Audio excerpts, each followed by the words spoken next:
Abby was a college student. Every day before classes, she packed a sandwich for lunch.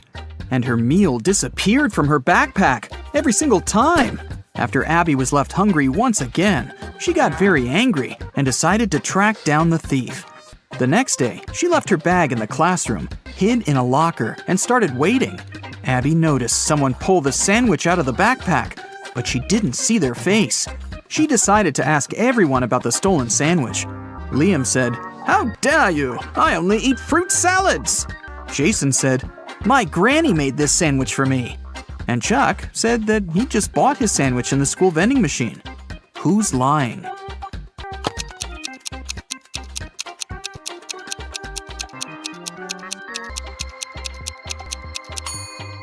Abby didn't have lettuce in her sandwich, so it must be Jason who stole it.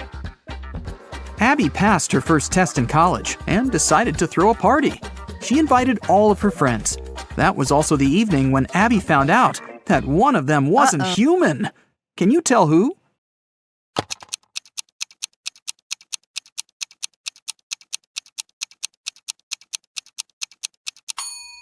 It's Henry. Both of his shoes are for the right foot. During spring break, Abby organized a garage sale to sell some of her old dresses. After a while, Abby got her first customer, Tina. The girl picked only one dress and asked Abby, "How much for this dress?" Abby answered, $30. Tina didn't want to spend that much, so she asked, "Could you sell it for $20? Abby agreed. Tina gave her $50, but Abby didn't have any change, so she went to her neighbor to ask for help. The neighbor gave Abby 3 notes, 2 20s and 1 $10 note. Abby came back, gave $30 to Tina, and put the remaining $20 in her wallet. A few minutes later, the neighbor ran into Abby's garage and shouted, "That note you gave me is fake! Give me my money back!" Abby had to give the man her own money. How much money did she lose?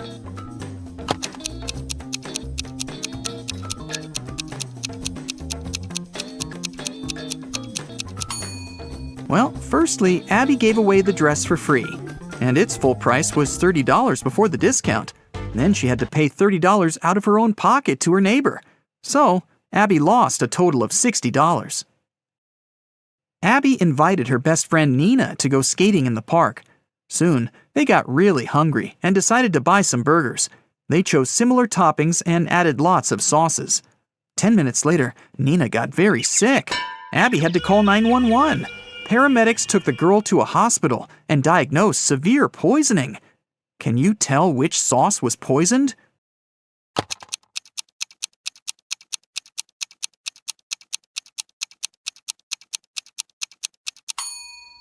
This one. Abby didn't use any garlic sauce. When Nina got better, Abby took her for a walk. They spotted the spookiest house in the neighborhood and decided to check it. That was a big mistake. When they got inside, the door behind them suddenly disappeared. Now they have 3 ways out.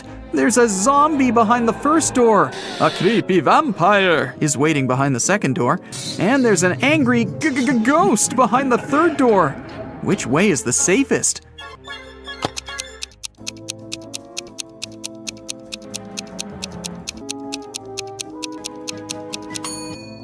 They should choose the third door.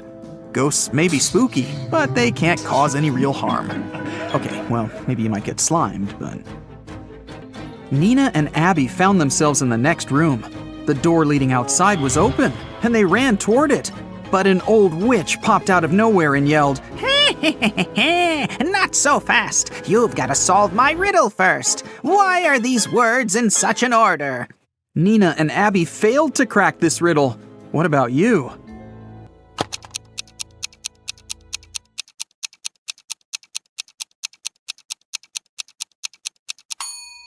Here's the correct answer.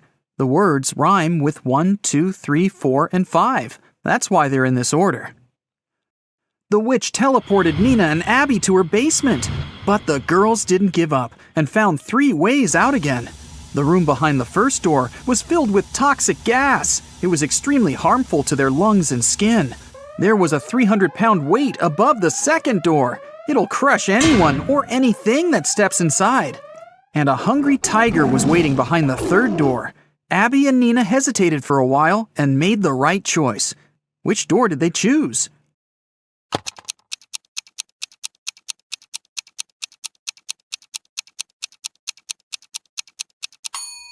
Nina took off her boot and threw it on the floor in the second room. The weight crushed the boot, and the girls ran into the room and closed the door. After that, they escaped through the window. Unfortunately, they got lost in a magical forest. It was cold since it was winter. After wandering around for a while, they saw 3 roads. All of them seemed dangerous. If they picked the road leading to the left, they'd have to go past some hungry wolves. And if they went straight ahead, they'd have to go through a village where werewolves lived. And the third path went over a lake covered with thin ice that could crack at any moment. Which way should they choose?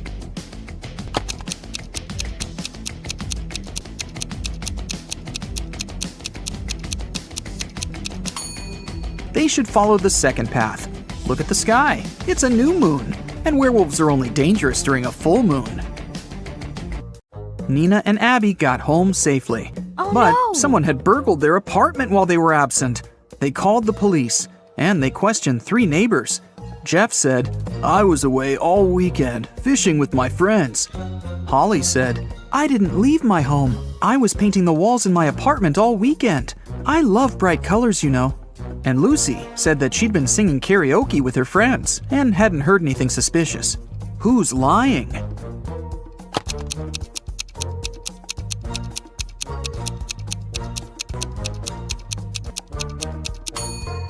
Holly. The walls in her apartment are mostly white, but she said that she painted them in some bright colors. Nina got a job in a bookstore. On her first day at work, she found a vintage watch on the floor. 3 people came over to claim it. Kevin said that he'd bought this watch when he got his first salary many years ago. Violet said that she'd inherited the watch from her grandfather. And Dylan said, "This watch is priceless. My wife gave it to me for our 5th anniversary." Can you tell who owns this watch?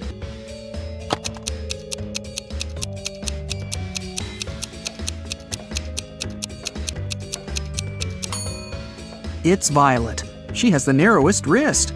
That's why the girl made an extra hole. Otherwise, the watch would slip off her hand. Abby went on a date with Jerry. He invited her over.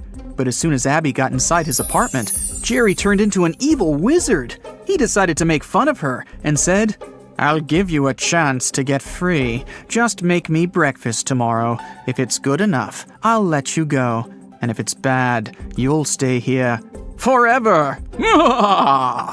The next morning, Abby came to the kitchen and began cooking. When she turned away from the stove, Jerry added a whole box of salt to the pot. But when Abby served breakfast, Jerry understood that he'd have to let Abby go. What did she cook?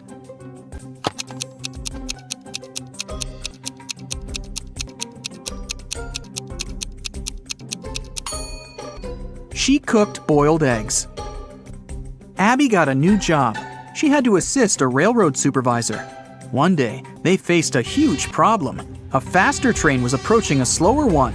According to the schedule, the slower train had to let the faster train go first.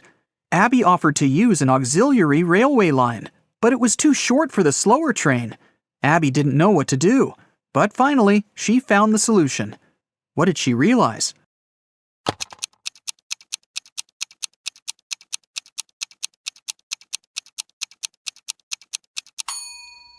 The faster train should use the auxiliary railway line.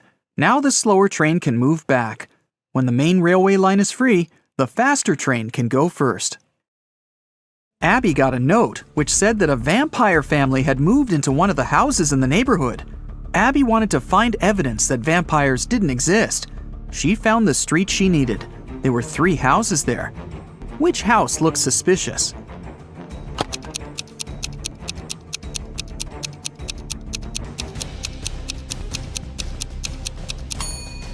Look at the footprints. They're pretty weird. They lead to and from houses A and C. It means people must come and leave these houses. As for house B, the footprints only lead inside. So this must be the vampire's house. Abby told Nina about her adventures, but her friend didn't believe her. So the next night, Nina decided to go into the house on her own. Once she walked through the door, it got locked behind her back. Nina wandered around and found 3 doors. They looked the same, but the symbols on them were different. Suddenly, a creepy voice announced, "The only way to escape safely is to exit through the 5th door." "The only way to escape safely is to exit through the 5th door." But there were only 3 doors. Which door should Nina choose?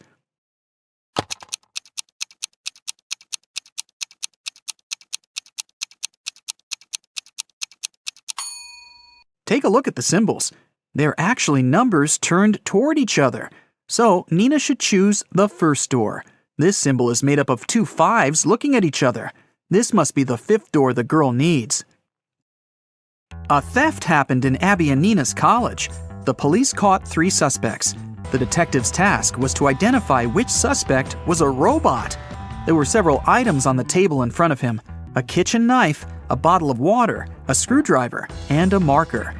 Abby said that she knew how to recognize the robot. What should they do?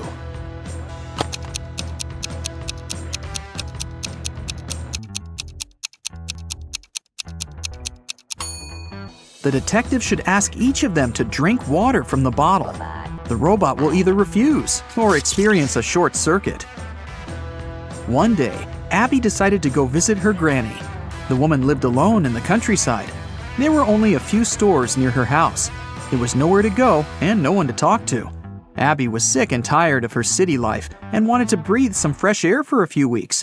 Her boyfriend, Chuck, didn't mind. The next day after Abby left, he sent her a message to find out how she was doing. Abby told him that everything was fine and even sent him a selfie. Chuck looked at the picture and understood that Abby was lying. How did he know?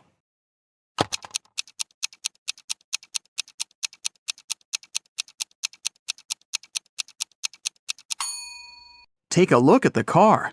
There's a movies sign reflected in the windshield. Okay, I'll show you 2 profiles. Your task is to guess which of the 2 is fake. Let's start. Which profile is fake?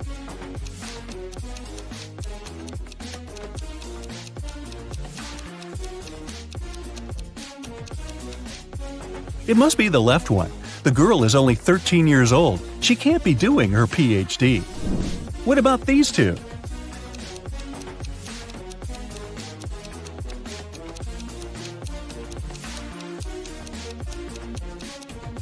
The person on the right was born on February 29.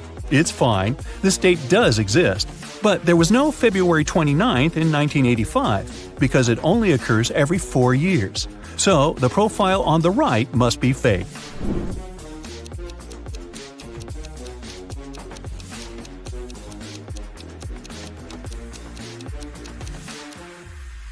The left profile is fake. Pilots are supposed to have perfect vision, so the guy is probably lying about something. Take a good look at these profiles.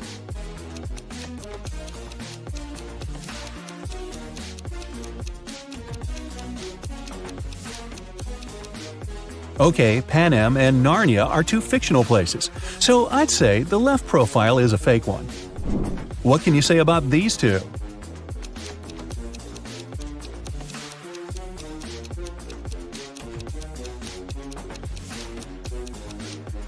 Well, as far as I know, 14-year-olds can't get married in Canada, so the profile on the right is fake.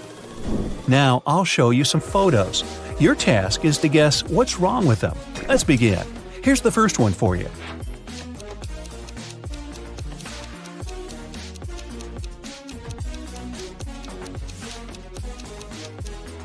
Look, this train is transporting a modern car, but it's the Wild West. There were no cars back then.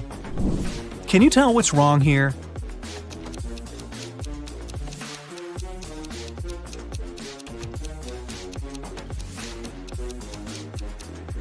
It's medieval times, but look, there's a 10-story building in the background. What about this picture? Do you see anything strange?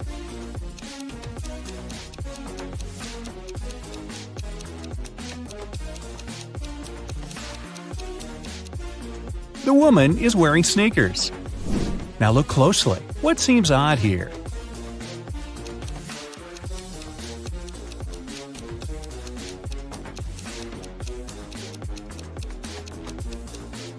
This woman has a modern camera. I don't think people had them back then. What do you think about this photo?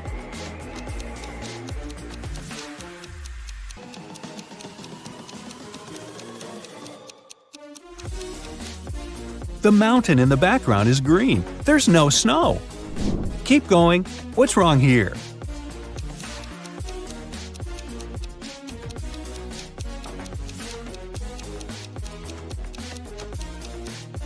Look, that guy in the back, he's wearing sneakers. Not the best thing to be wearing to a ball.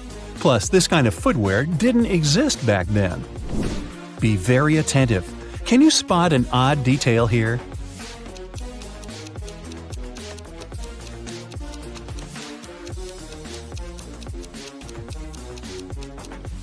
This guy has 3 hands. How handy.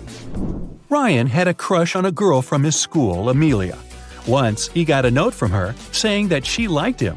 So Ryan decided to write her back and ask her to prom. Unfortunately, he didn't remember which desk was Amelia's. There were 2 possibilities. Can you tell which desk is the one he needs?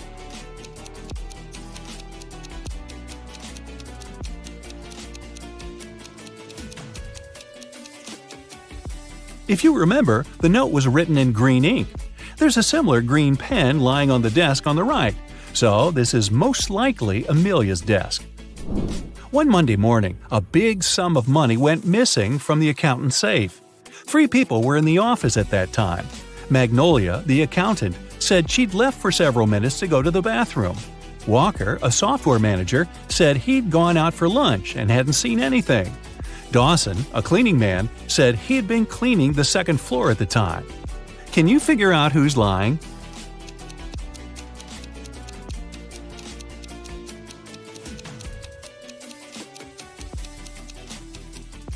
It's Walker. He said he had been on his lunch break, but it was still morning at that time. Tessa works in a clothing store in the suburbs. She doesn't usually have many customers. One day, she only had 3. The first person got a belt and a purse, the second got a dress, and the third customer got a hat. One of them was a criminal, and Tessa reported them to the police. Who is the criminal, and how did the girl understand it?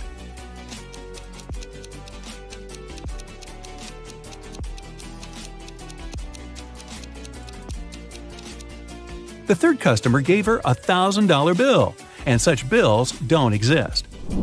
During her winter vacation, Serena went to the spookiest house in the neighborhood by herself. That was a mistake, because once she entered, the door got locked behind her. She saw 3 ways out. Behind the first door, there was a huge venomous spider. Behind the second door, there was a brick wall. Behind the third door, there was a huge lake. Which way should she opt for?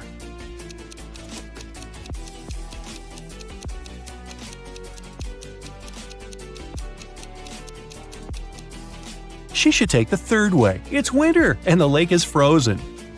Serena told her friends what had happened to her, but no one believed her.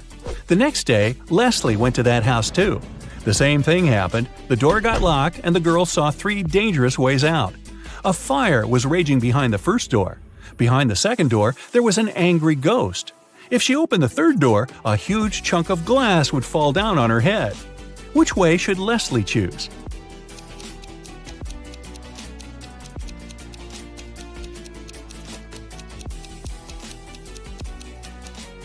Well, if I were her, I'd choose the second way. Ghosts, even angry ones, can't physically harm you. They can only freak you out. Now, look at the pictures I'll show you and try to find the odd image.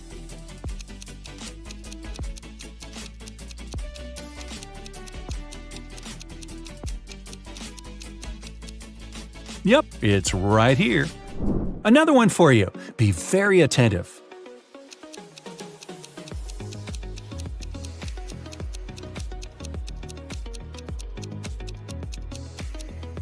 Look, here it is. Now, let's make it harder. Here's a picture of many plants. Can you find 2 that are the same?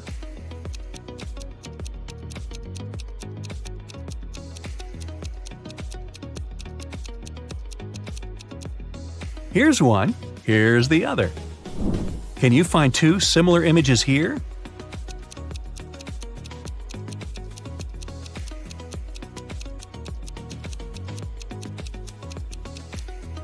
Look, here they are. Okay, now I have a maze for you. Can you find the way out?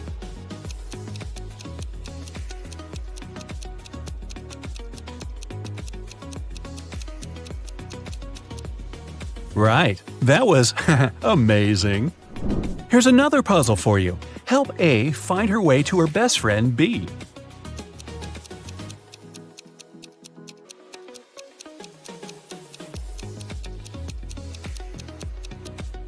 That's how she can do it. And another maze, the hardest one so far. Can you help the dog find its favorite plush toy?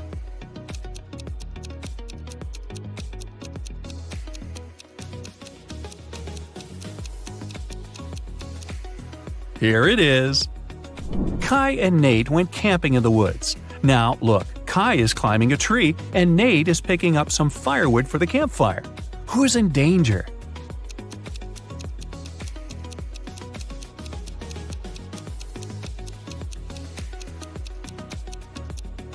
Nate. A bear is approaching him. The guy should be very careful. Ella and Grace are late for school, so they're taking a shortcut. Ella chose to go through the forest, and Grace decided to go across a frozen lake. Who is in danger?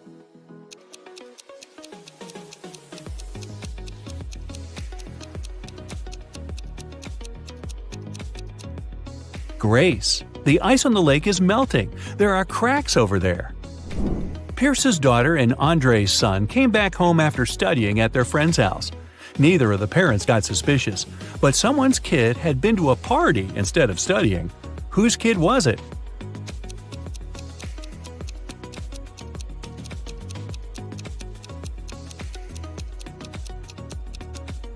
Andre's. Her son has a lipstick stain on the collar of his polo shirt. I'm guessing that was courtesy of Pierce's daughter. Gabriella and Emily are best friends. One of them is pregnant, and the other one just pretends to be pregnant to get some perks. Can you figure out which girl is faking?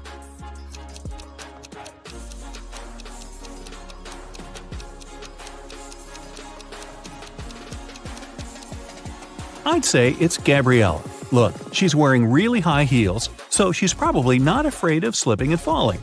If she was pregnant, she'd be more careful, you'd think. One day, Los Angeles police were warned that the infamous robber Samuel had left Spain and taken a plane to Los Angeles.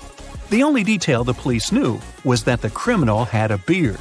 At the airport, they stopped a group of people who had just arrived from different countries.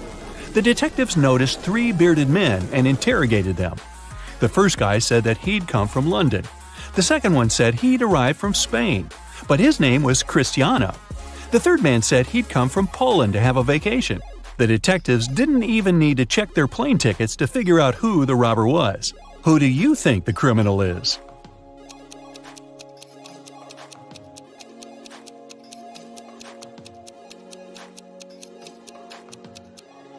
It must be the man who said he'd come from Poland. He's supposed to be on vacation, but he doesn't have any luggage with him. Leela called the police and reported that she had been robbed. She said that she had been in a restaurant's bathroom, fixing her makeup. Suddenly, someone came up to her and hit her on the head. The person had approached her from behind. That's why she didn't see what they looked like. But the police sent the woman home and refused to file the report. Why?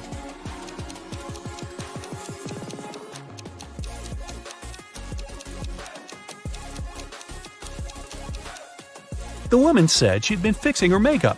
Then she had to be looking in the mirror. If someone had tried to approach her from behind, she would have seen that person.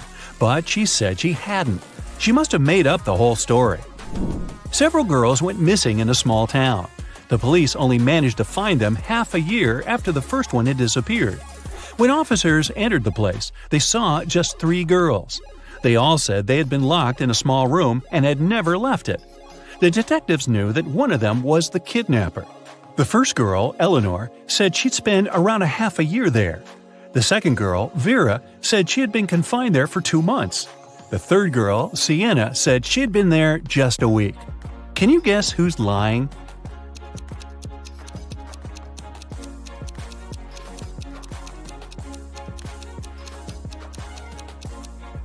It must be Vera. Look, both Vera and Sienna have a pretty manicure. It's okay for Sienna because she's only spent a week there, but Vera's manicure would be all messed up after being locked for 2 months. Betty has a sister, Amy. Gail is Betty's mother. Meanwhile, Dan is Gail's father and Samantha is Dan's mother. Can you figure out how Amy is related to Dan?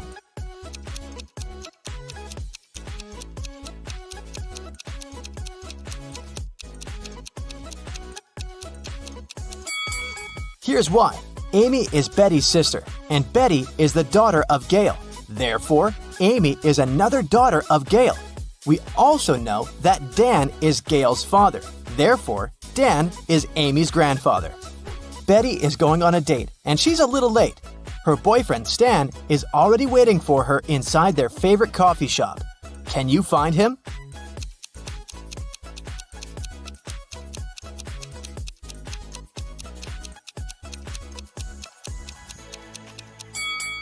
It's this guy on the right. He has a small gift box on the table. After the date, Betty takes a car sharing to go home. The car is parked at this point. Can you figure out the only point Betty can reach?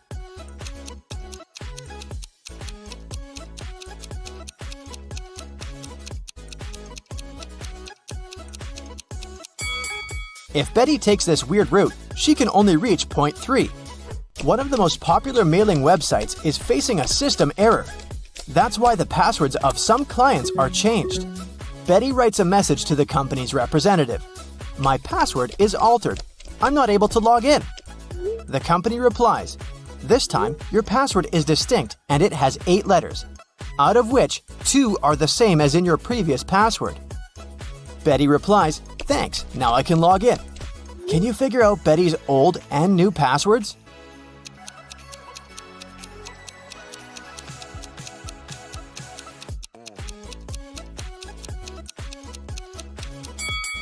Her new password is distinct, and the old one is altered.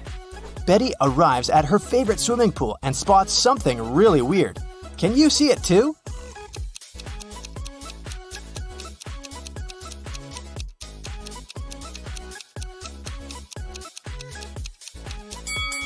Someone swapped these guys' shadows.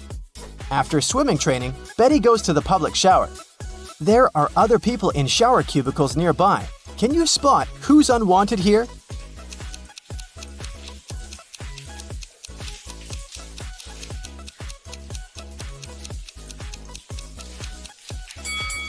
This person on the left should probably use the men's bathroom. He has only one shampoo bottle, while ladies usually bring a bunch of skincare products.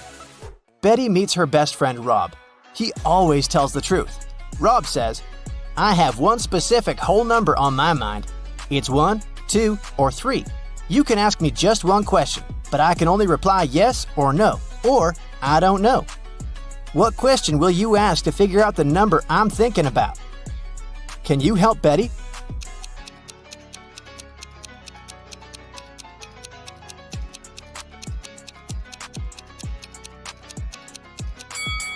She should say, I have one whole number on my mind. It's between 2 and 3. Is the number I'm thinking of smaller or equal to your number? This way, if Rob replies no, then the number is 1. If he replies yes, the number is 3. And if he replies I don't know, the number is 2. Betty got a job as a cashier at a movie theater. A group of her first customers approached the ticket kiosk. 4 mothers, 2 grandmothers, and 4 daughters. What's the minimum number of tickets they need to buy?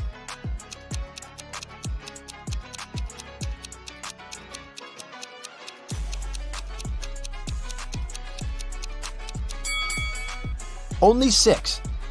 Betty has 3 keys that open 3 different doors. How many attempts does she need to figure out the key for each door?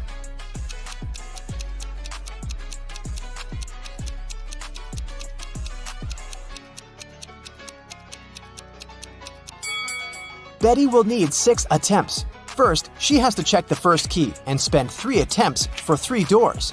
Then, check the second key, 2 attempts for the remaining 2 doors. And then, use the third key to open the last door. Betty enters the cafeteria and spots a thief right away. Can you see this person too?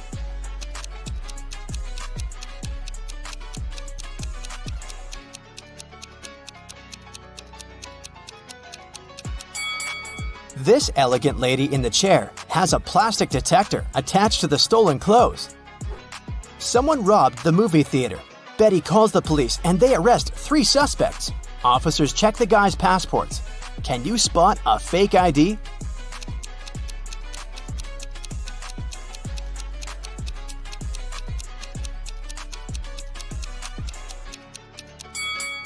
Most passport pictures have a white background, so the one in the middle is fake.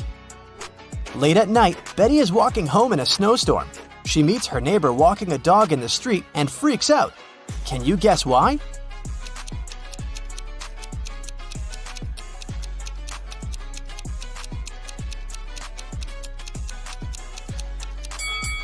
The dog leaves footprints from only 2 paws. Betty continues her walk and sees another odd thing. Can you spot it too?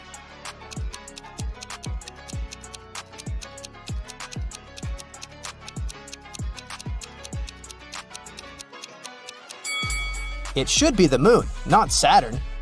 Betty enters her apartment building and meets 3 neighbors in the elevator. One of them is a werewolf. Can you guess who?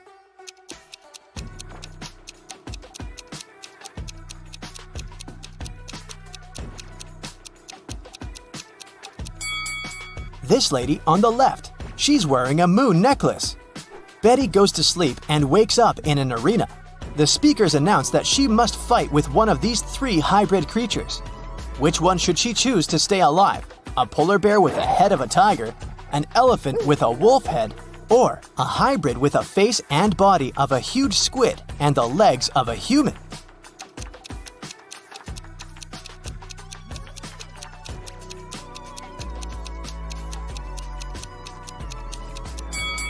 Betty should choose the 3rd hybrid. Since its body has gills, it won't be able to breathe and fight outside water. After the fight, Betty gets an invitation to meet the major investor of this competition, King Harold. She enters a big, beautiful hall and sees 6 people sitting in front of her. They're wearing the same outfit and look very similar. It's very hard to tell who's the real king here. But after a couple of minutes, Betty approaches one of them, bows, and says, "Nice to meet you, Your Majesty." How did she know who's the real king?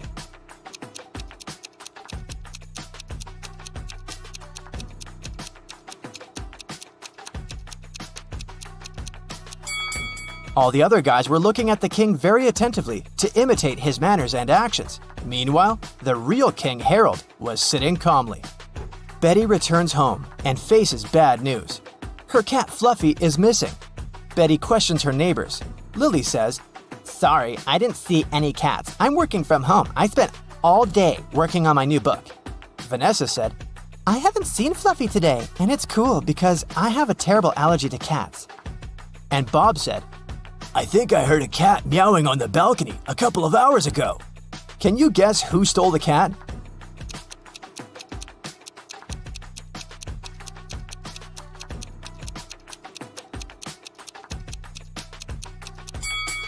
Nobody. Fluffy's been hiding under Betty's couch all this time. Betty's boyfriend Stan lives just a couple of blocks away from her place. Betty calls him on FaceTime and invites him over. But Stan says, "Sorry, honey, I've just got home feeling very sick. I'd rather go to bed early." Betty yelled, "Liar!" and hung up. Why?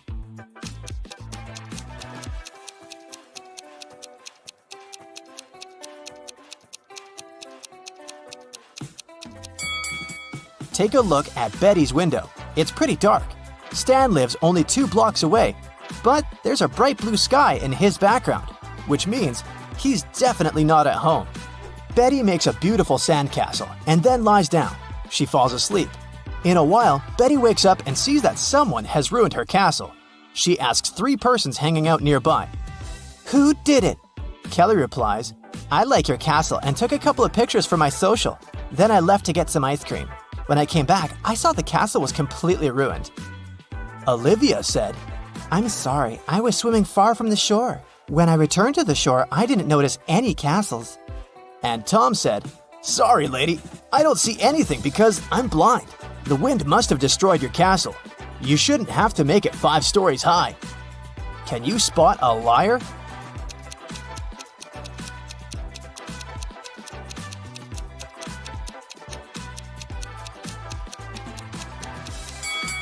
Tom is lying. He said he was blind. How did he learn the castle architecture in detail? Betty is using an app to find accommodation for her vacation. She likes 3 offers. Rose invites her to stay in a cozy bedroom on the 4th floor of her luxurious villa for the price of $50 per night. Jane is ready to host one person in a tiny guest house in her backyard for $30. And Tyler offers to rent his boat for $200 per night. Fishing equipment is included. Only one of these advertisements isn't fake. Can you guess which one?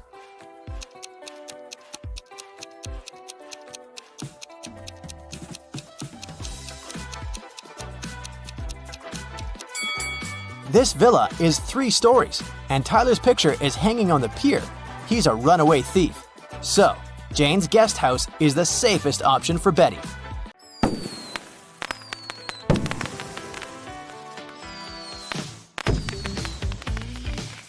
Vicky has as many brothers as sisters, but each of her brothers has only half as many brothers as sisters. How many brothers and sisters are there in Vicky's family?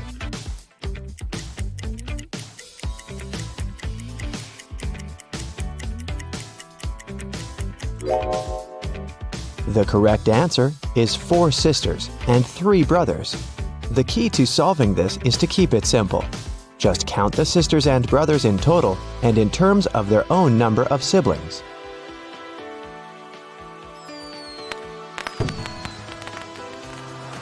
Vicky is a music teacher.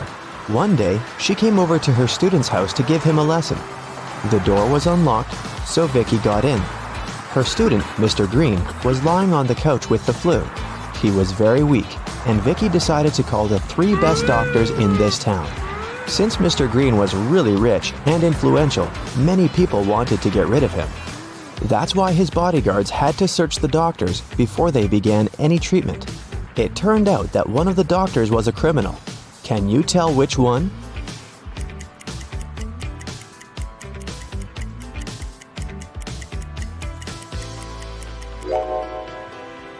This guy. Why does he need an axe? Mr. Green got well and returned to his business duties. He runs a small company producing expensive diamond rings. On Friday, when the working week was finally over, he got a call from his bank. Mr. Green found out that someone had stolen all the money he had. He suspected that it might have been one of his employees, so he asked each of them what they'd been doing that day. Helen, the jeweler, said she always made 2 rings a day and showed all the rings she had made that week. Jesse, the sales manager, said that he had been busy meeting with the clients. And Amber, the cleaner, said that she'd been cleaning the office every day as usual, and she didn't notice anything suspicious. Who lied?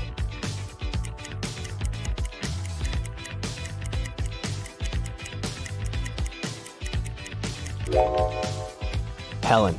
There are 5 working days in a regular week. She said she made 2 rings a day, but she only showed 8 rings. It means she missed 1 day of work. Vicky was walking down a shopping mall. Suddenly, she heard screams. Looking outside the window and saw 2 women in big trouble. Can you tell who has more chances to survive?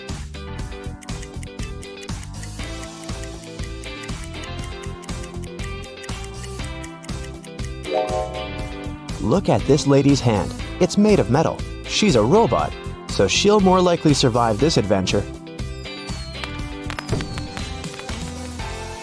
One morning, Vicky was walking in the park and noticed this missing cat poster.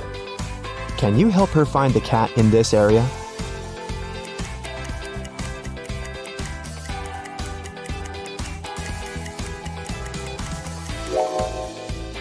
It's hiding in this old lady's bag.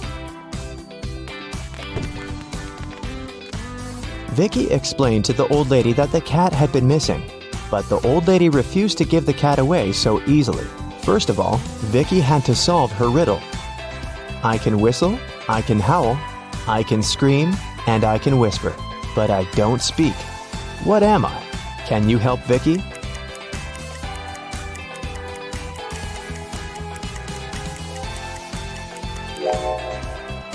The correct answer is wind. After getting the cat, Vicky headed to its owner's home. She walked through this beautiful park. Can you spot what's wrong here?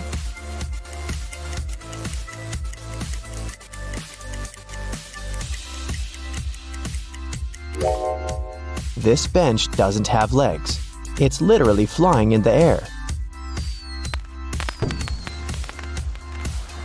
Vicky brought the cat to its owner, Diana.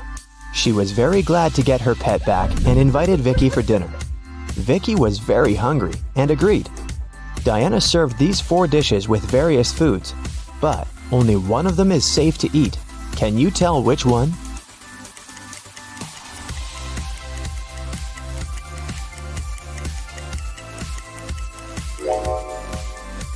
The coconut cake is sprinkled with some human nails. If you look closely at this tomato soup, you'll notice some metal nails.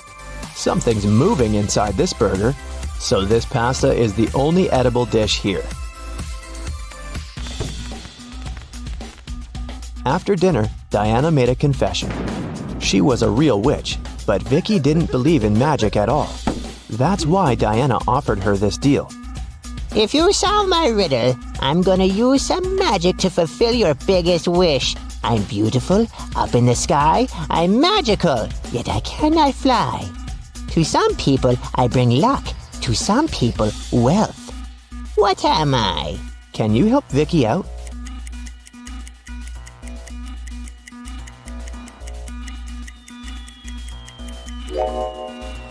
The correct answer is rainbow. Vicky has always wanted to become a famous singer. She received an invitation to a singing contest. Vicky sang beautifully and won first place. After the performance, she drank a glass of water backstage. After that, Vicky felt very sick. The contest manager called the ambulance. Doctors said that someone had poisoned Vicky. The police questioned 3 suspects and searched their bags. Lily said, "I was crying in the dressing room. This contest meant so much to me." Jessica said, "Who do you think I am? Singers should stand for each other." And Rose said, "I was outside the music hall with Lily. She was crying because she had lost this competition." Who poisoned Vicky?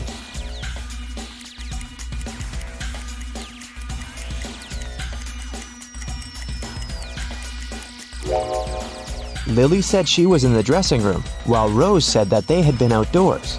Therefore, 1 or 2 of them are liars. But only Rose carries toothpaste but no toothbrush in her bag. That's pretty suspicious.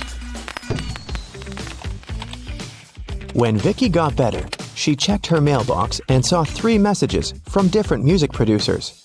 Tom offered her a tour in Europe. Ryan offered Vicky to work on her first album at his record company in New York. And Joanna sent this invitation to participate in a TV show. But only one of these offers is real. Can you help Vicky make the right choice?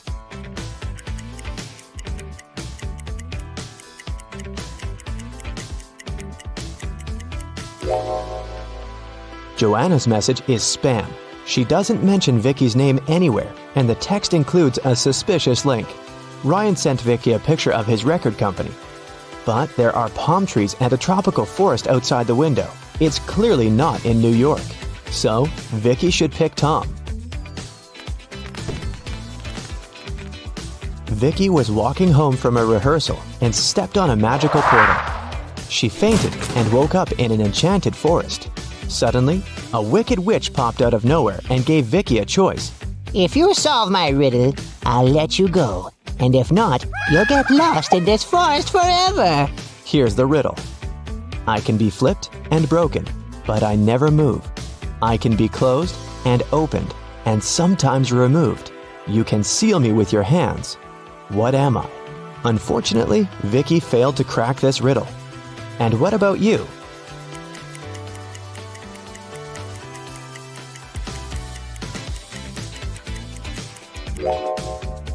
The correct answer is a deal. The wicked witch left Vicky alone in the forest. Vicky searched the area and found 3 paths leading to the nearest village. The first path goes through hungry wolves. Giant mutant plants are waiting in the second path. They eat all mammals, including human beings. And the third path is covered with a bunch of bugs and worms. Which way should Vicky go?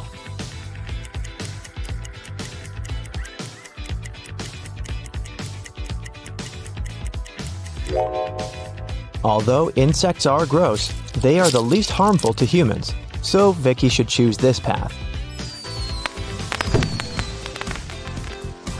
Vicky got very hungry and decided to find some food in the village. When she came closer, she realized the gates were locked. Can you help her guess the right code?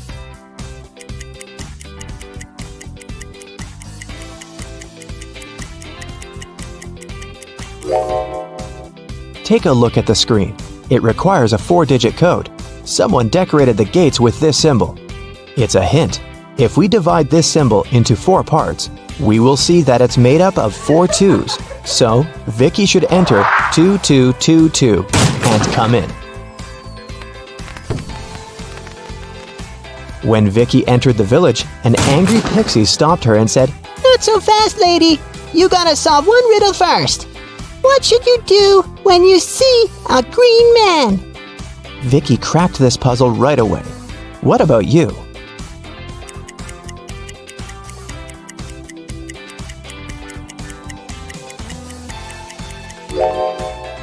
You should cross the road. Vicky solved it so easily because she was standing next to a traffic light. It turned out it wasn't an ordinary village. Various magical creatures lived here together. Vicky entered the local club and asked for some food. But the owner, Werewolf Fred, said, If you want to eat, you gotta work. Now Vicky's job is to check the guests' ID cards. She shouldn't let suspicious persons or those under 21 get inside. Take a look at these 3 ID cards and figure out who shouldn't enter the club.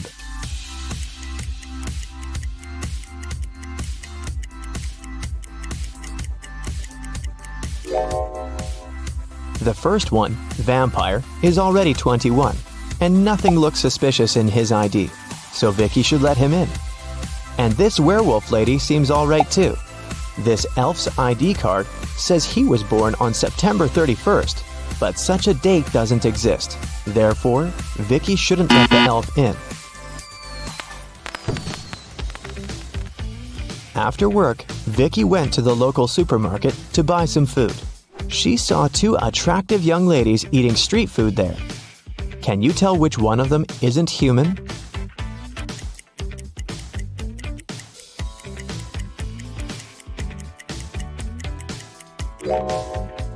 Take a closer look at this ice cream.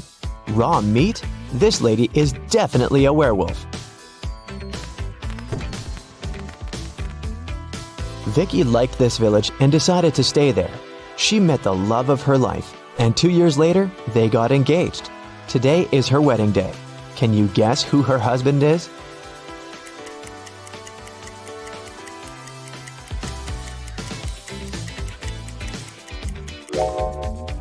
It's the third guy. He's wearing a tie, which means he attended the wedding, and he's wearing a ring too. These 3 handsome young men are brothers, identical triplets. Sam, he's very honest, and he always tells the truth. Bob always lies, and Alex is unpredictable. Sometimes he lies, but sometimes he tells the truth. Amy is the brothers' old friend. She visited them after many years, and she could barely recognize who was who.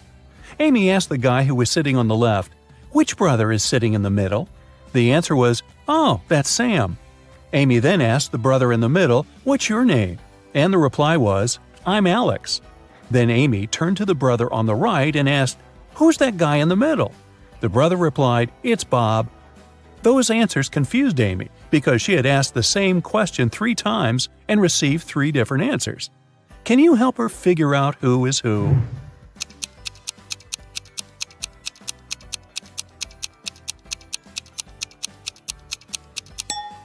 Sam always tells the truth, so the brother on the left cannot be Sam because otherwise he wouldn't be able to call someone else by his name. The brother in the middle cannot be Sam for the same reason. So the brother on the right must be Sam. And since we know he always tells the truth, the guy in the middle is Bob, and the brother on the left is Alex. Both Bob and Alex lied to Amy. No wonder she hasn't seen them in years. Daniel lent $100 to Alex, one of the three triplets. Sometime later, Daniel wanted to get his money back. One morning, he meets one of the triplets not far from his house. Daniel can ask him a 3-word question. Sam always tells the truth, while Bob and Alex always lie. What question should Daniel ask?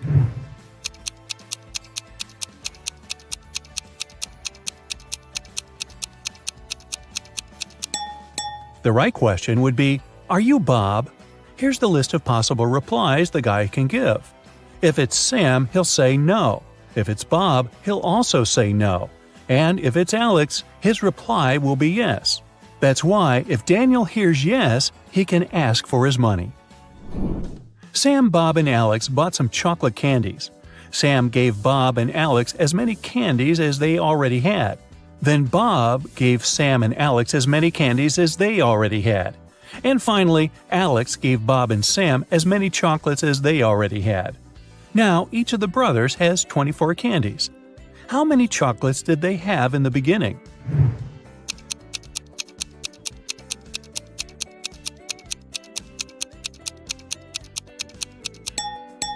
At first, Sam had 39 candies, Bob had 21, and Alex had 12. You can solve the riddle this way. Have a look.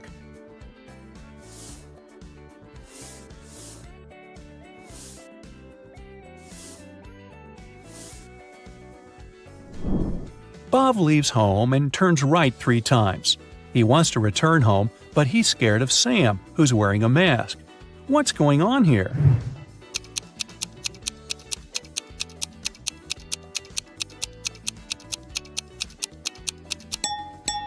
The guys are playing baseball. Sam wants to cross the Sahara Desert. This risky journey will take 6 days. But unfortunately, one man can only carry enough food and water for 4 days. Can you calculate the smallest number of other people that will need to help Sam carry enough food across the desert?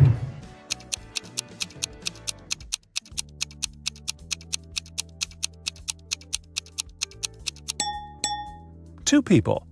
Let's suppose that Sam's brothers, Alex and Bob, agree to help him out. Never mind that Bob always lies. By the end of the first day, they'll have enough food for 9 days, 4 plus 4 plus 1. Now Alex can head back home with a 1-day food package. Meanwhile, Sam and Bob can continue their journey with an 8-day package. By the end of the second day, the total food supply will reduce to 6 food packages. Now Bob can grab enough food for 2 days and go home. At this point, Sam will still have a 4-day food package to fulfill his dream. Sam met a genie in the middle of the desert. The genie said, "Hi, I'm Leo. If you solve my riddle, I'm going to fulfill your wishes. But if you fail, you'll serve me till the end of infinity. Deal?" Well, Sam agreed. Here's the riddle. It's not alive, but it grows. It doesn't have lungs, but it needs air. It can't be washed, but it's never dirty. What is it? Can you figure it out?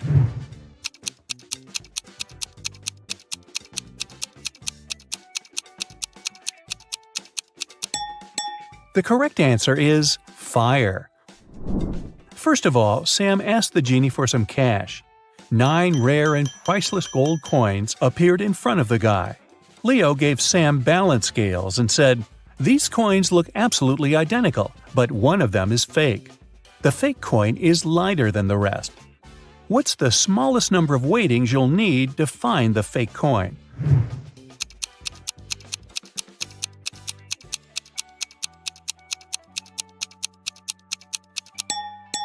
The correct answer is 2.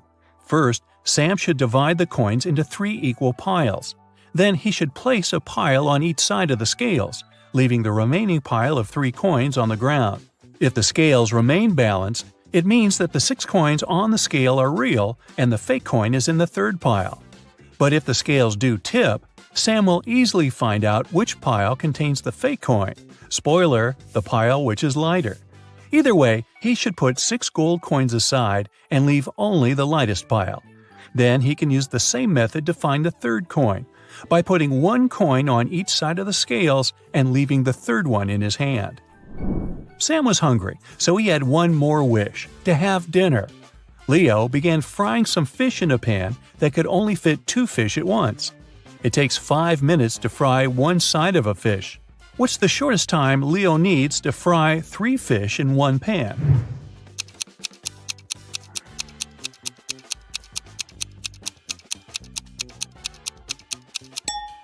"15 minutes. Leo should put 2 fish in the pan and fry them for 5 minutes. Then he should take one fish out and then turn the other one over. After that, Leo should start frying the third fish. He should fry both fish for 5 minutes. The first fish will be ready, so he should put it away on a plate while turning the other over. Now, he should put the half-fried fish back in the pan and fry 2 fish for 5 more minutes. Voila! All 3 fish are now ready." Sam left the desert and decided to stay in this little village to get some rest. He wanted to get a haircut and a shave after his long journey. There were only 2 barber shops in this village. In the first shop, the barber was handsome with a neat haircut. He was well dressed, and the place looked tidy and clean. Meanwhile, the barber from the second shop was shabbily dressed. His hair was cut in a weird way, and his clothes had stains from last night's dinner. His place didn't look clean at all. Which barber shop should Sam go to, and why?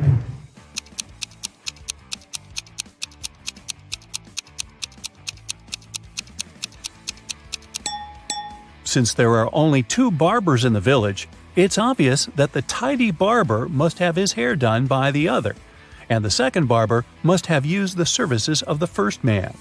Therefore, Sam should choose the barber from the second shop because he's more professional. 2 business partners, Rick and Frank, met in a restaurant. It was a hot summer day, so they ordered cold mint tea with ice. Rick gulped down 5 glasses of this drink during lunch. Meanwhile, Frank managed to drink only 1 glass. Soon after that, Frank fainted and fell to the floor. Doctors diagnosed severe poisoning, but Rick was feeling completely fine. The police found out that both glasses contained poison. How did Rick, who had drunk 5 glasses of this tea, avoid any consequences?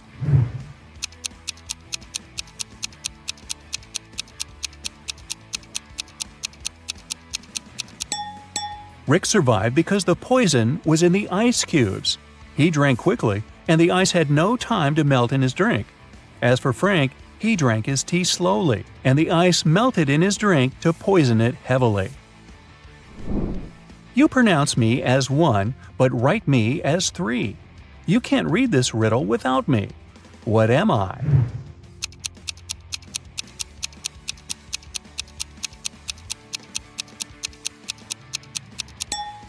The correct answer is I.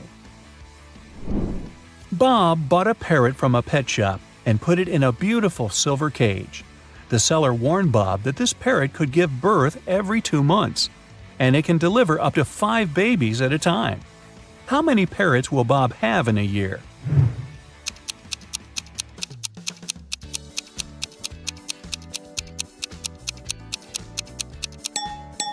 Just 1, because he only bought 1 bird, not 2. I'm always trapped in my glass cage. I'm usually found at the bottom of the cage. If I climb higher, I get hotter. If I climb down, I get cooler. What am I?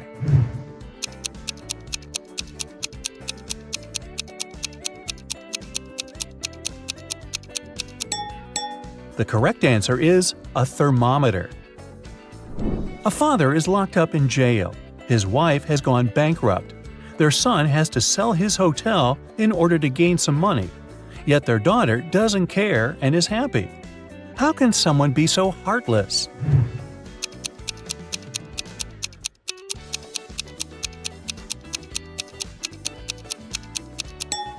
The family is playing Monopoly, and the daughter is winning the game. We've arranged 10 coins on a table this way. Altogether, they form a triangle pointing upward. Can you invert the position of the triangle and make it point downward while moving only 3 coins?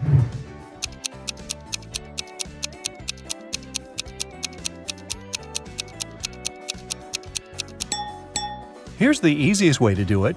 Just move these coins as shown. I'm always ahead of you, yet you can never see me.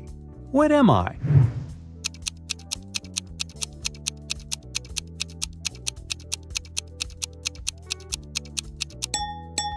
Tomorrow. Can you spot your name in this alphabet soup?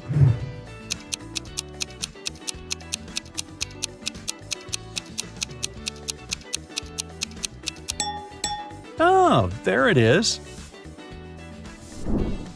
Rosie and Melanie are having an argument. Rosie yells, "I'm part of this club, let me in!" And Melanie replies, "Leave right now, you're not a member of our club." Can you figure out who's lying by just looking at this picture?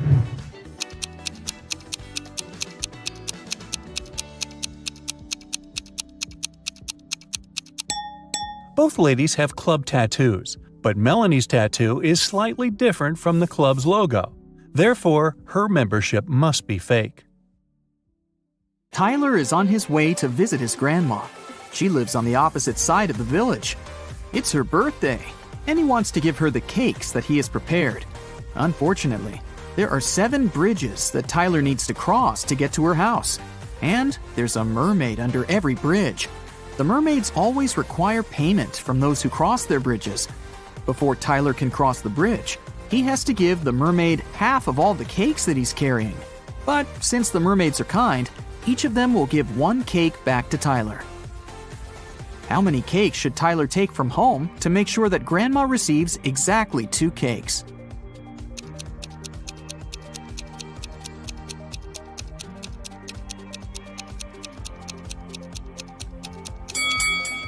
Two. Tyler will have to give half of his cakes at each bridge, but he'll still get 1 cake back. If Tyler takes 2 cakes from home, he'll manage to stay with 2 cakes after every bridge. Will is going on a jungle trip for 1 day. He asked his wife to pack something to eat, something to drink, and something to help him stay warm. When Will opened his backpack, he found just one thing. Can you guess what it was?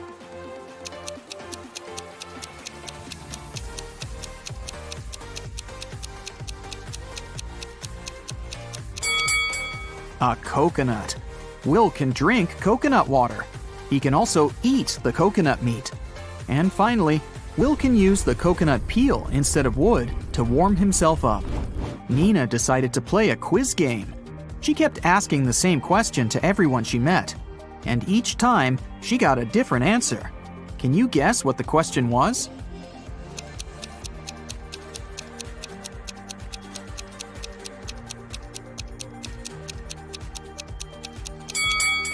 The question that Nina asked was, what is the time? Take a look at this picture. Can you predict which tank will fill first?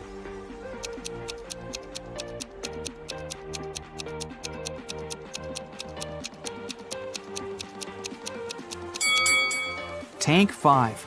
The connection between Tank 5 and Tank 2 is blocked. So the water will move into the 5th tank from the first one. But it won't go to Tank 2. Therefore, Tank 5 will fill up first. What about this complicated structure? Can you tell which of the tanks will fill first?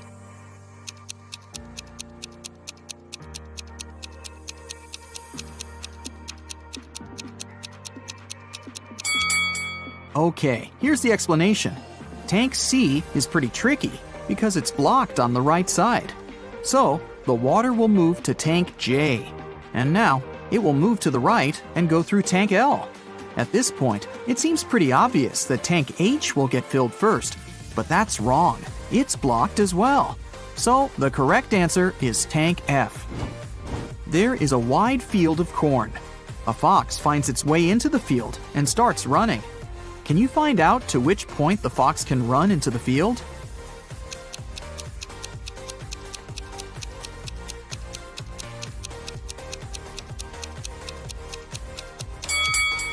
The fox can only run to the middle of the field. After that midpoint, the fox will actually be running out of the field. Stacy is a weather forecaster. It's raining today at 11:57 a.m. Can you help her figure out the chances of sunny weather in 72 hours?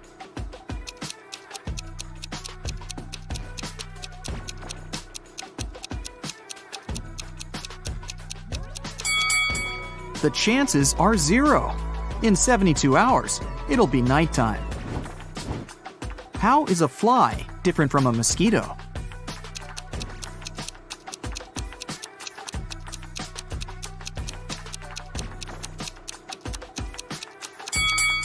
A mosquito can fly, but a fly cannot mosquito.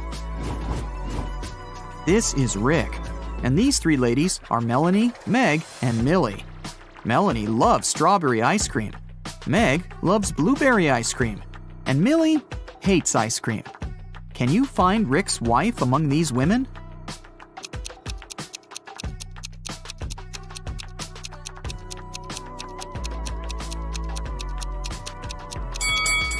It's Meg.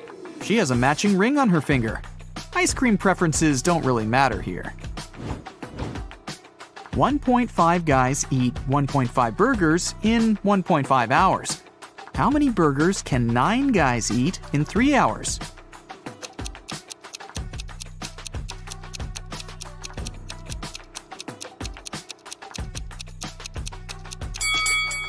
More hours mean more burgers, and more guys mean more burgers.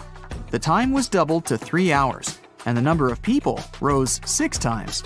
Therefore, the number of burgers will be 18. Take a look at this arrangement. It consists of 15 matchsticks. How can you remove exactly 6 matchsticks to make 10?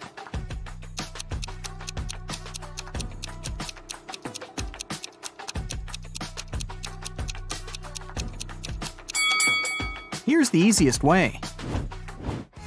Frank is a grandfather. His grandson is about as old in days as his son is in weeks. The grandson is also as many months old as Frank is in years. The sum of their 3 ages is 140 years. How old is Frank? Can you guess?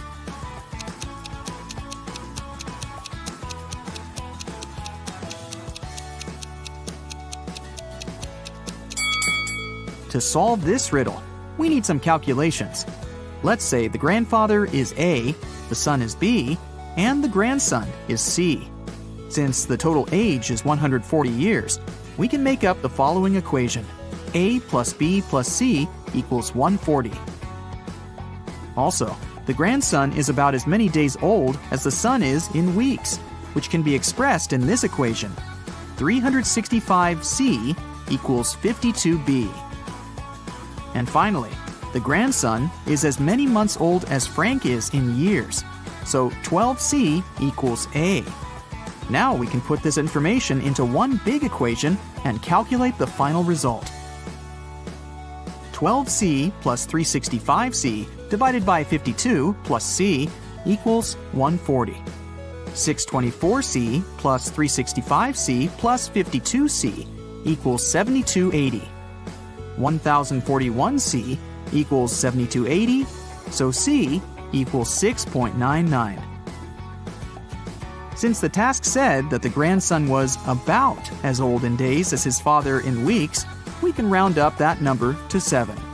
Therefore, Frank is 84 years old, and his son is 49. If you multiply all the numbers on your phone, what number will you get?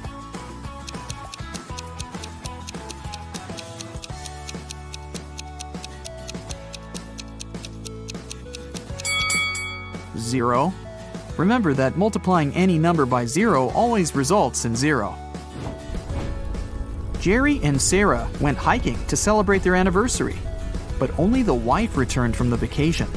She went to the local police office and said, "Jerry got lost in the woods while I was sleeping in our tent." The sheriff arrested her, saying, "I've talked to your travel agent. We suspect that you're involved in Jerry's disappearance." Sarah didn't inform anyone about the trip. Why did the agent and the sheriff decide that she was guilty?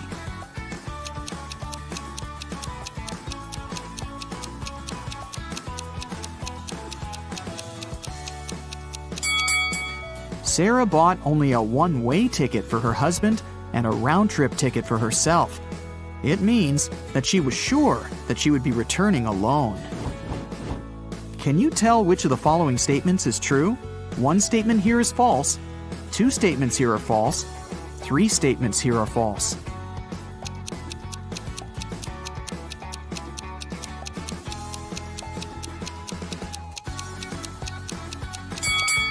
The second statement is true.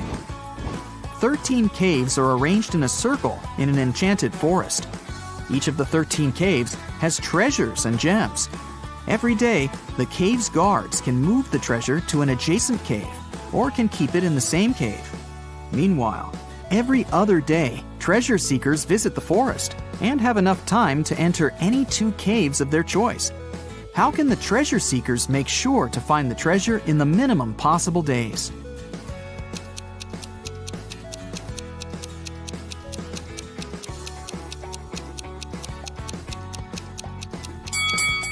One of the treasure seekers should move clockwise every day, and one of the treasure seekers should move counterclockwise. This way, they'll find the treasure in a minimum of 7 days. Alice was sitting in her hotel room. Suddenly, she heard a knock on the door. She opened the door and saw a creepy woman standing outside. The woman said, "Oh, I'm really sorry. I thought this was my door." Then she walked through the corridor to the elevator. Alice didn't know the woman. She locked her door and called the hotel security. Alice asked them to arrest that woman. Why did the woman seem suspicious to Alice?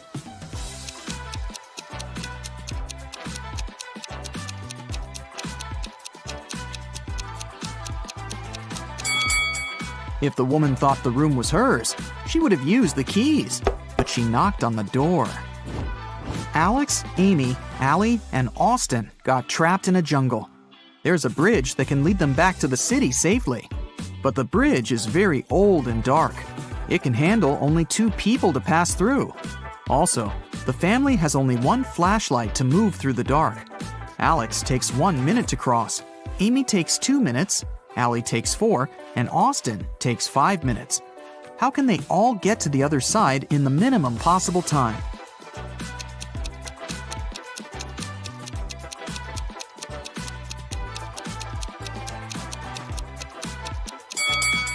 Here's what they've got to do. Alex and Amy should go first.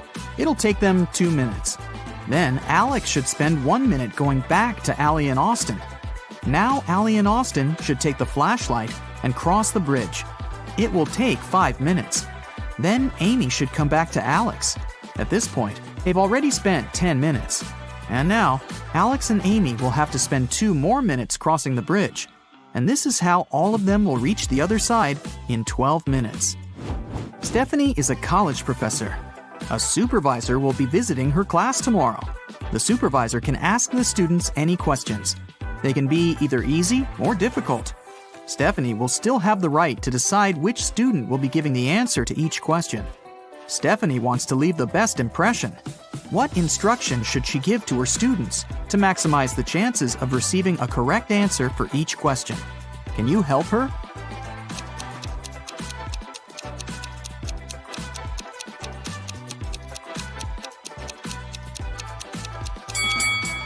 This task is pretty easy. All Stephanie needs to do is to ask all the students to raise their hands on every question. But those students who know the right answer should raise their left hand, and those who don't know the right answer should raise their right hand. This strategy will help Stephanie to get only correct answers. The supervisor will also be impressed because all the students will raise their hands. Molly and Polly are twins, but only one of them is a real police officer. Can you tell who?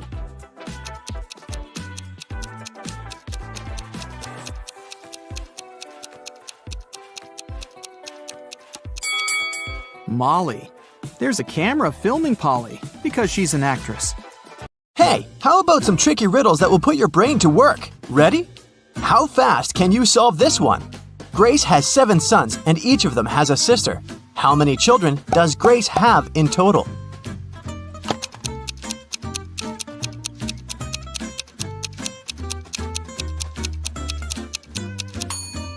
The answer is 8. I bet all the sons have the same sister, so 7 sons plus 1 sister equals 8 children. Stephen's family was away this weekend, but he was found unconscious outside his mansion. Investigators had 3 main suspects. All of them were in the house when it happened. The first person was Maya, but she claimed to be innocent. "I was cleaning the house in the morning and I took a nap in the afternoon," she told the investigators.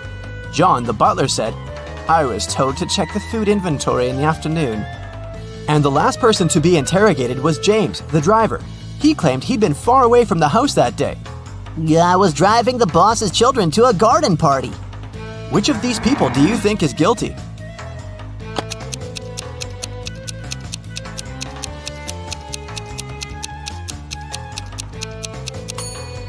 It was James. All family members were away that weekend, so his alibi can't be true. What English word has the same pronunciation even after you take away 2 of its 3 letters?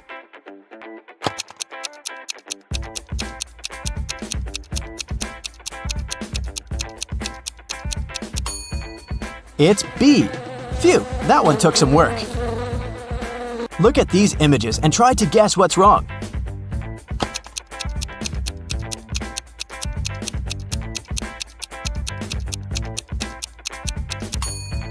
Duh! In the last picture, the woman is trying to eat soup with a fork.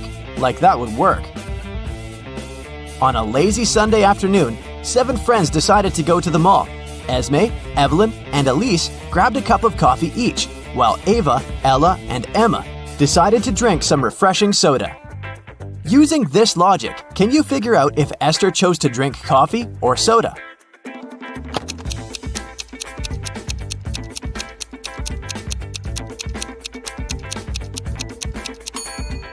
Esther is drinking coffee. The secret is in the girl's name. Esme, Evelyn, Elise, and Esther all have 2 letters E in their names, just like the word coffee. There were 4 pairs in the basket and 4 people in the room. Each person took 1 pair. In the end, there was still 1 pair left in the basket. How is that possible?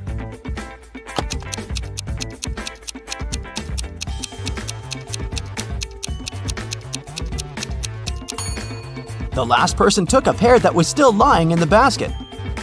Mary's birthday was coming up, and she decided to treat herself to a relaxing day at the spa.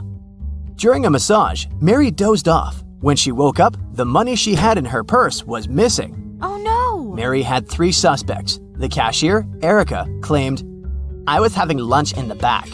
Catherine, the masseuse, said, "I went to the back of the store to get some extra oil." The last person was Monica. She was another customer. She said she hadn't seen anything and had just been waiting for her appointment.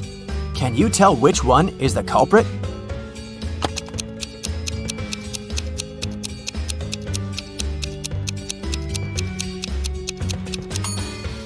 The thief is Catherine. She must have waited for Mary to fall asleep and then took her things. Look at the money hidden behind the oils. Hey, it's time for a hair appointment to trim those split ends. But in this scenario, there are only 2 hairdressers in town who can cut your hair. This guy or this girl. Which one should you choose?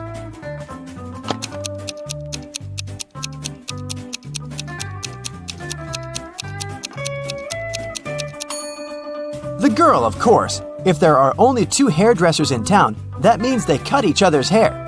And judging by the haircut the guy gave the girl, it looks like he doesn't really know what he's doing. If a rooster lays an egg on top of this cabin, in which direction will it roll?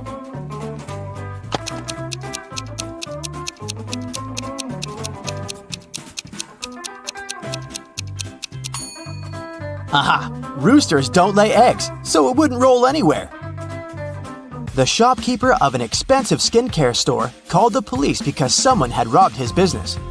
He didn't notice the culprit, but according to the security camera footage, there were 3 customers in the store at the time of the robbery. Police officers questioned each of them. Michael said he'd been buying some stuff for his pets. The second suspect, Kayla, was looking for ointments and some aloe vera gel. The last person, Rachel, told the interrogators she'd been busy looking for lotions. Can you tell who's lying?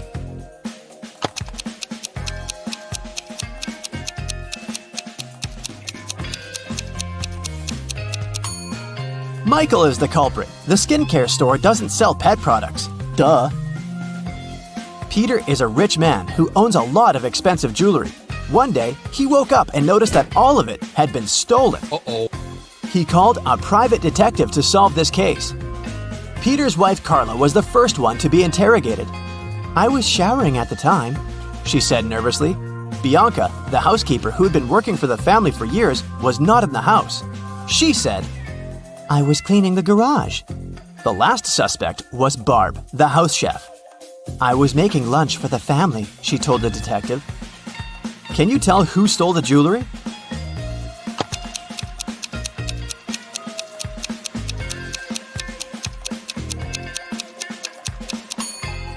It was Barb, of course. She claimed she was cooking lunch, but the crime happened at night. A man lives on the 80th floor of a high-rise building. On rainy days, he takes the elevator all the way up. But on sunny days, he only takes the elevator halfway to his floor. And then, he takes the stairs the rest of the way. Why does he do this?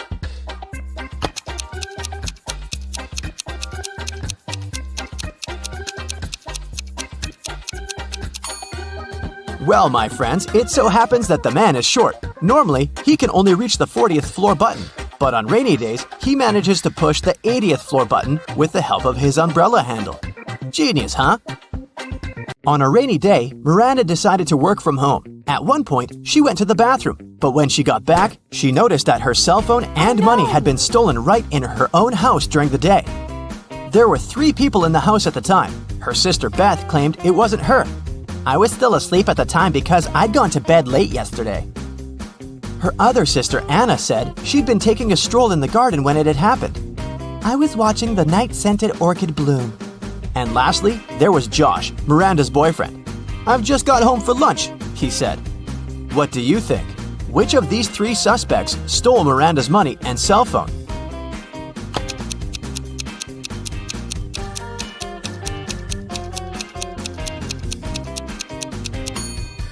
Anna is the culprit, of course.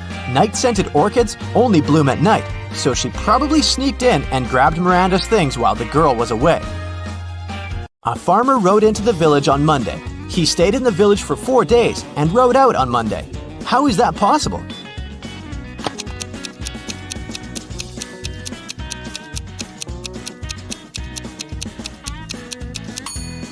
The farmer's horse is named Monday. I bet you didn't guess this one, did you? Uncle Ben's farm experienced a terrible downpour, and all but 15 pigs were missing and couldn't be found. How many pigs are still in the barn?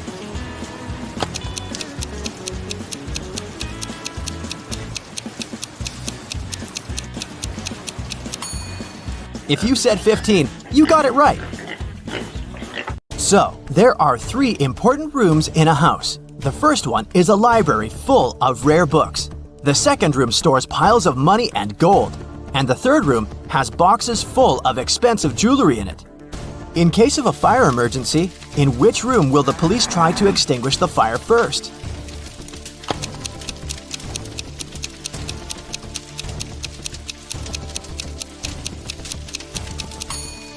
The correct answer is none.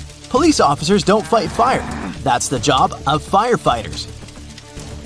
Virginia accidentally sent an email to her boyfriend instead of her best friend. She didn't want her partner to see it, so she took his laptop while he was sleeping and tried to delete the message. The laptop required a password to unlock. Luckily, there was a post-it with a hint. History, 3. Music, 5. Book, 2, 3, 1. Yellow, 1. What's the passcode?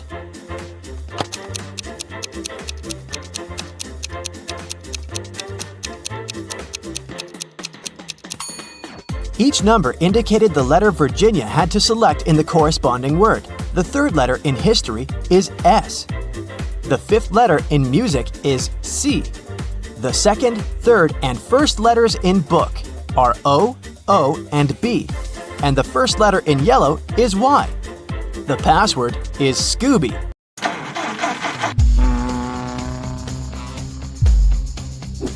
Cab driver Bobby was moving in the wrong direction on a one-way road. A police officer was standing nearby and noticed the driver. But he didn't stop or find Bobby.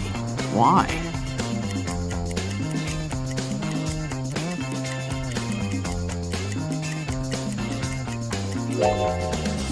Because Bobby was going on foot. We've never mentioned that the cab driver was driving the cab, so this makes perfect sense. Bobby arrived at the local car service. He decided to give his car 3 coats of paint. Can you guess which coat would go on first?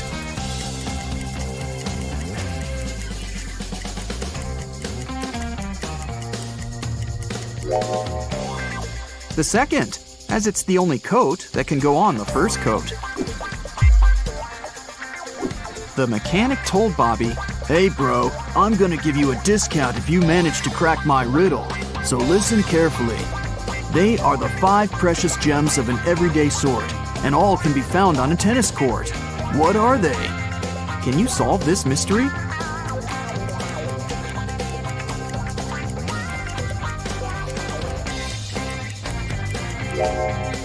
And the correct answer is the vowels A, E, I, O, and U. Bobby was having a cup of tea when he called the waiter and told him that there was a fly in his tea. The waiter took away the cup and brought another one. But 2 seconds later, Bobby called the waiter again and said, "Hey, that's the same cup of tea." How did he know?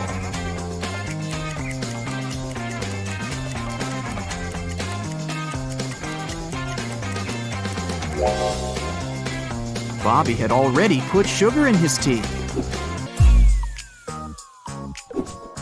Bobby's friend Bill joined him during lunch and offered a bet. "If you solve my riddle, I'm going to pay for food. But if you fail, you're the one to pay." Bobby liked riddles and agreed. Bill put some matchsticks on the table and said, "Okay, here's the task. I've arranged matchsticks in a grid so that the first and second row, as well as the first and the third columns, contain 12 matchsticks each. Can you remove 4 matchsticks and rearrange all the remaining ones so that we're still left with 12 matchsticks in the first row, the second row, the first column, and the third column? Can you help Bobby save some cash?"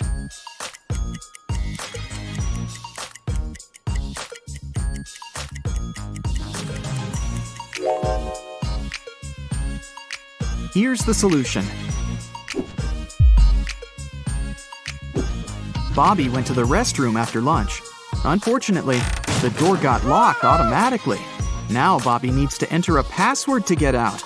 He found this hint hanging on the wall. "A word I know, 6 letters it contains. Subtract just 1, and 12 is what remains. What am I? Can you crack the code?"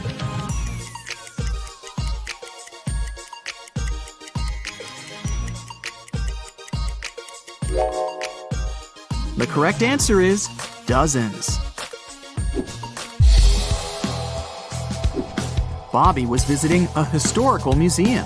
He entered the wrong door and got stuck in a creepy dungeon. There, he found a sufficient supply of buckets filled with food, medicines, and drinking water for a week. But Bobby didn't want to stay there that long. He searched for ways out and found these 3 doors. A hungry bear and a cub are hiding behind the first door. The second door leads to a wall of fire, and the third door leads to a lake filled with crocodiles. Can you help Bobby choose the right door?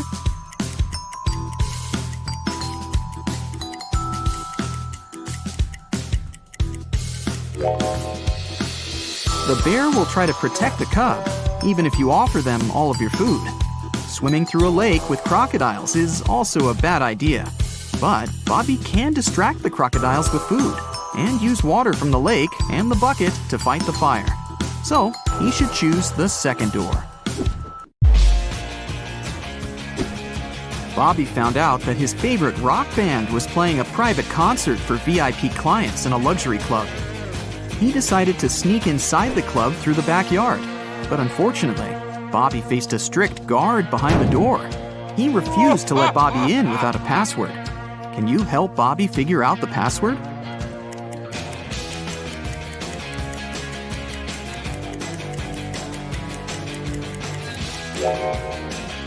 Take a look at the guard's t-shirt. It's a rebus. The password is "To infinity and beyond." Bobby's friend Mike is an expert on paranormal activity. He invited Bobby for ghost hunting in a creepy old hotel.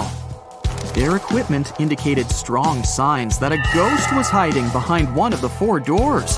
Each door has an inscription. The sign on door A says, "It's behind B or C." Door B says, "It's behind A or D." Door C says, "It's in here." And door D claims that the ghost isn't here. Mike's psychic powers have told him that 3 of the inscriptions are false and 1 is true. Can you guess which door leads to the ghost?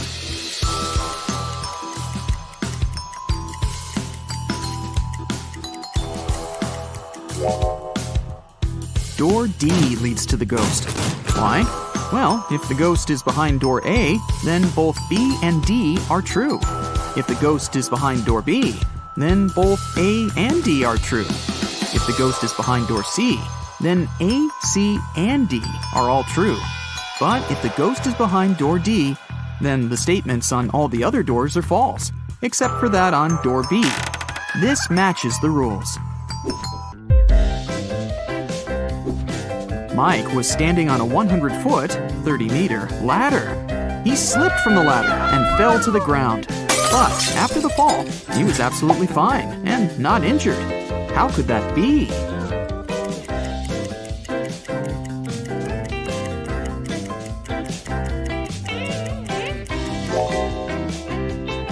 Mike was standing at the bottom of the ladder. Bobby's friend brought him to a round desert island by helicopter and left him there. Bobby wanted to spend some time alone, but something went wrong. He met a lonely lion. Bobby and the lion are standing on the island that measures 1 unit in radius. Both of them can effortlessly run at the speed of 1 unit maximum. Let's suppose that the lion is very hungry. Will he be able to eat Bobby? And if yes, how long can Bobby survive on the island?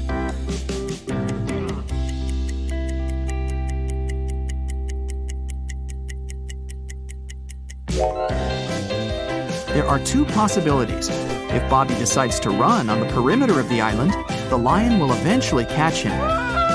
And here's the second possibility. Bobby doesn't run on the perimeter. This way, he will be using an escape strategy that will work for an infinite time. So, Bobby should probably choose the second strategy and just wait for the helicopter to come back and pick him up. Bobby and his friends went on vacation to a country house, but unfortunately, it was raining heavily. It kept raining for 13 days. When it rained in the morning, the afternoon was beautiful and clear.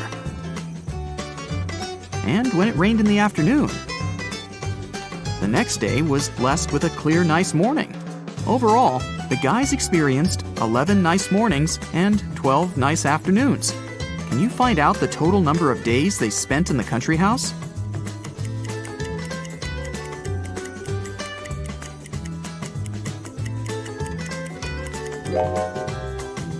The correct answer is 18, and here's why. Let's call clear afternoons X, clear mornings Z, and no rain period O. This equation represents the number of days with rain. X plus Z equals 13. And here are the days with clear mornings. Z plus O equals 11. And this equation represents days with clear afternoons. X plus O equals 12. If we solve these 3 equations, we'll learn that X equals 7, Z equals 6, and O equals 5. So, the total number of days is 18. Bobby started his morning by jogging around a park near his house. When he returned, he faced very unpleasant news. Someone had stolen his cab car. He questioned 3 people standing nearby. Henry said, "Sorry about your car, bro. I've been playing video games for 24 hours. I haven't seen anything suspicious because I didn't leave my basement." Rosie said, "I'm a gardener. I've been planting daisies in the public area all morning.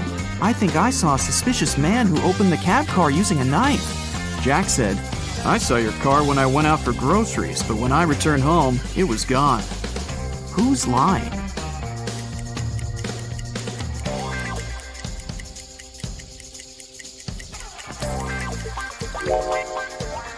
Rosie. She said she'd planted daisies, but there are only rose bushes in this area. Police Officer Frank received an anonymous text message. It revealed an address where Frank could find one of the most dangerous criminals. The police went to check the area. They didn't know what the criminal looked like, but they knew that his name was Dirty Jack, and he was inside the house. The police busted in on a carpenter, a truck driver, a mechanic, and a fireman. All were playing poker. Without any hesitation or communication of any kind, they arrested the fireman. How did they know that he was the criminal?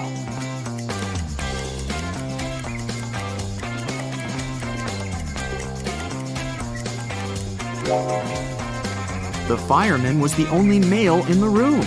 The rest of the poker players were women. Dirty Jack wanted to escape from prison and found 3 possible ways out. The first exit is guarded by hungry dogs. The second exit has a tricky trap. A cage will fall from the ceiling and catch anyone who steps on the floor in this room. And an angry guard is hiding behind the third exit. No prisoner can escape from him. Which door should he choose?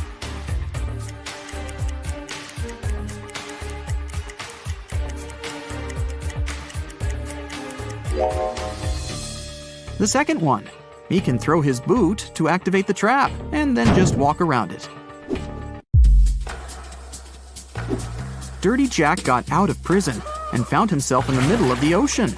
He landed in a cave underwater and got trapped. Stones are hanging above him, and he has only 2 options to escape.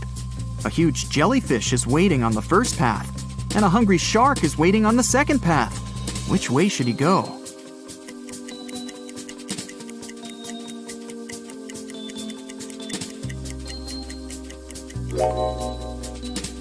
Dirty Jack should choose the second option. Take a closer look.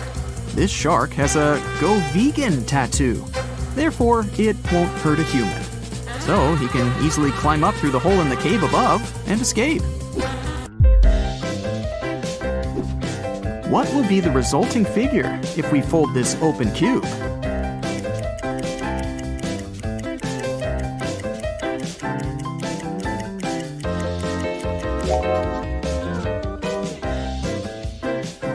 The correct answer is A.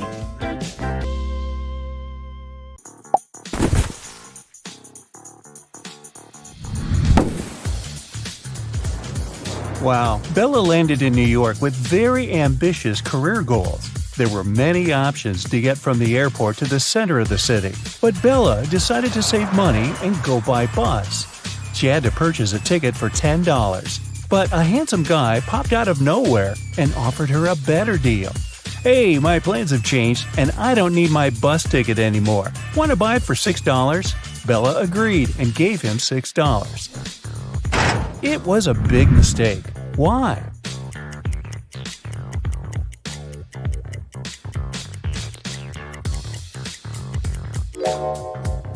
Take a look at the current date on the screen of the vending machine. And now check the date on the ticket. It expired a decade ago. Finally, Bella arrived in Manhattan and found her hostel. She had booked a bed in a dormitory room. Bella had to share it with 3 other women. She left her backpack on her bed and went to take a shower. When Bella returned, she found out that someone had stolen her laptop. She questioned her roommates. Sarah said, "I was drinking some coffee in the lobby. Ask the manager." Kelly said, "I was sleeping with my earplugs in and my sleep mask on, so I didn't see or hear anything." And Chelsea said that she had been taking pictures on the roof of the hostel. Who's lying?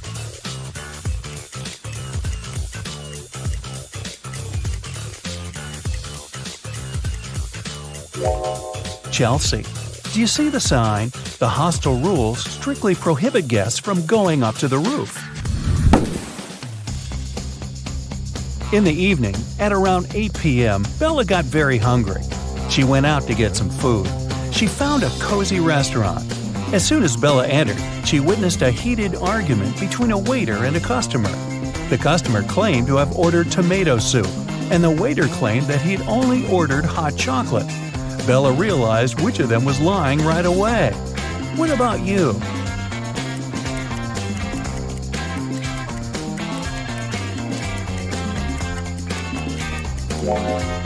The client is lying. This advertisement on the wall says the restaurant only serves soups from 1 to 4 p.m. This means that the waiter simply wouldn't have accepted such an order. Bella ordered dinner. While waiting, she looked around and noticed one weird detail. Can you spot it too?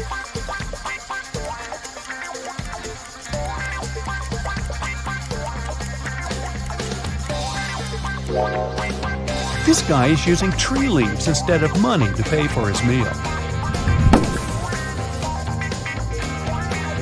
The waiter served Bella her meal. She was about to start eating when two ladies began arguing about their VIP reservation. Julia claimed that she had reserved the VIP room in advance to celebrate her wedding anniversary. And Letitia said, "No way! It's my birthday party tonight. I called the manager yesterday and he promised me the VIP room." The manager said, "Ladies, I'm so sorry, but the booking system crashed and deleted both of your reservations. The VIP room is unavailable today. Can I do anything else for you?" Who's lying here?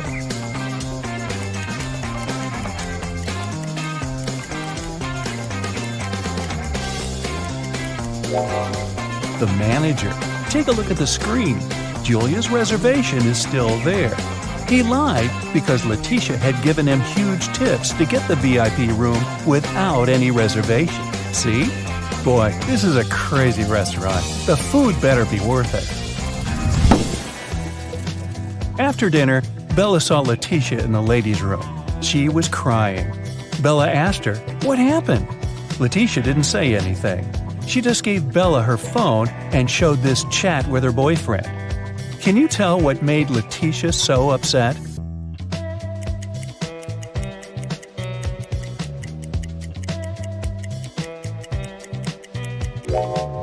Her boyfriend didn't come to her birthday party. Even worse, he lied that his mom was ill to visit a pool party. Take a look at the reflection in his sunglasses. It seems that he's having fun. Letitia was so grateful for Bella's support that she gave up her VIP opera tickets. The performance was scheduled for the next day. Now, Bella needed to find an evening dress. She headed to a shopping mall with Kelly and Sarah. But as soon as they arrived, they noticed something very weird. Can you see it too?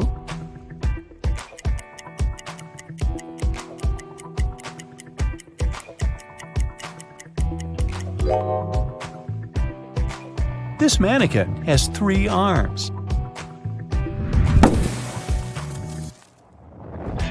Can you spot what's wrong here?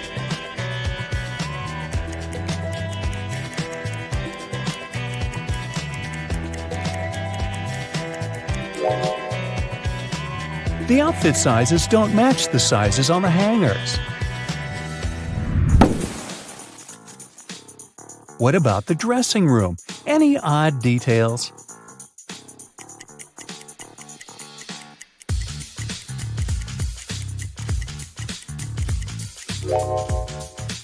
These hairy clawed paws can't belong to a human. Finally, Bella found a beautiful evening gown for the opera, but it cost $97. Bella couldn't afford it, so she borrowed $50 from Kelly and $50 from Sarah, which equaled $100. She bought the dress and got $3 of change. Bella gave $1 to Kelly and $1 to Sarah and kept the last dollar for herself. So now, Bella owes $49 to Kelly and $49 to Sarah, which equals $98. If we add the dollar that Bella took, we'll get $99. But then, $1 is missing. Where is it?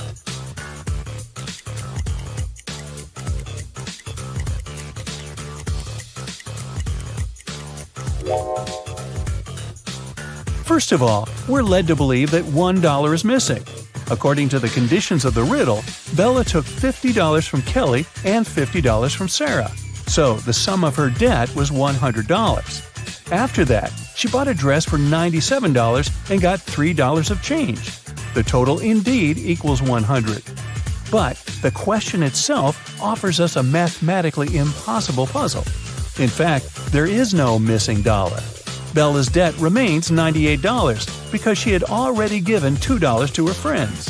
And it's incorrect to add Bella's $1 to this debt. Next, Bella decided to visit a hairdresser. The manager asked her to wait for 20 minutes. Bella took a seat in the lobby and accidentally fell asleep. When she woke up, she saw that someone had cut her long, beautiful hair. She got furious and questioned 3 suspects. Maya said that she'd been busy with another customer. She didn't see what was going on in the lobby. Rick said that he had been eating his lunch outdoors. And Sally said, "Who do you think I am? I don't steal hair. That's ridiculous." Who is lying?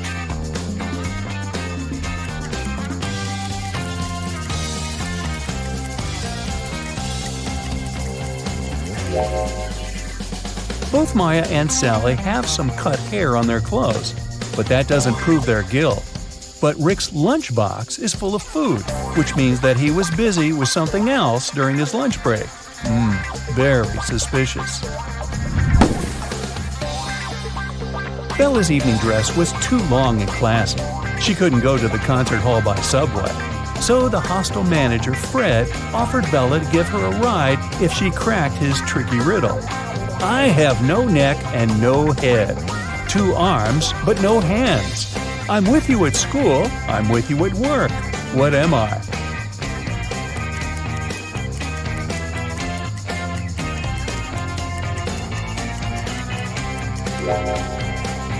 The correct answer is a shirt.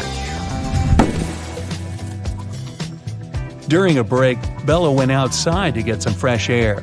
She enjoyed the evening along with other guests. Suddenly, a street dealer offered Bella a diamond necklace for $20. She agreed right away and put the necklace on. Soon, 3 guests came over to Bella to claim the necklace. Pam said, "How dare you? This necklace has been in my family for ages. I lost it in the ladies' room." Diana said, "This piece looks very similar to my necklace. Someone stole it as I was moving through the crowd today.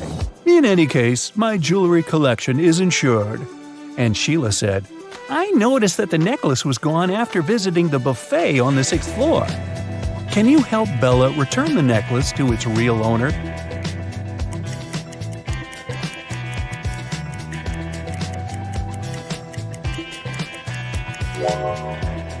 The necklace belongs to Diana. The concert hall doesn't have 6 floors. Pam and the street dealer have similar tattoos on their arms, so they must be scammers working together. After the performance, Letitia invited Bella to the after party, where Bella met Tyler. He claimed he was a famous violinist and showed Bella some pictures proving his luxurious lifestyle. But Bella realized that he was just a wannabe very soon. How did she understand it?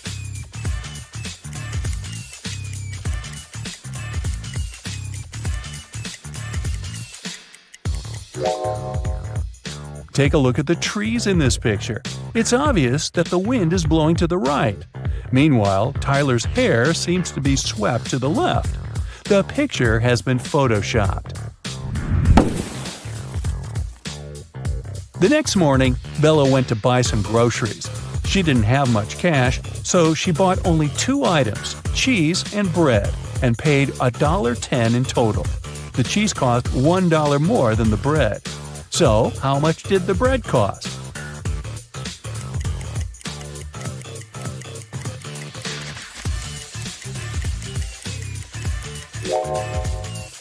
The most obvious answer would be that the bread cost 10 cents. But if the bread cost 10 cents and the price of the cheese was $1 higher than that of the bread, the cheese would cost $1.10. And the total, in this case, would be $1.20. The correct answer is that the bread costs 5 cents and the cheese costs $1.05. This indeed makes a total of $1.10. Does that make sense? Sense? After breakfast, Bella went to a job interview. The HR manager asked her to solve this riddle. She wanted to see how quick-witted Bella was. I am the only place in the world where today comes before yesterday. What am I? Bella cracked this riddle easily. What about you?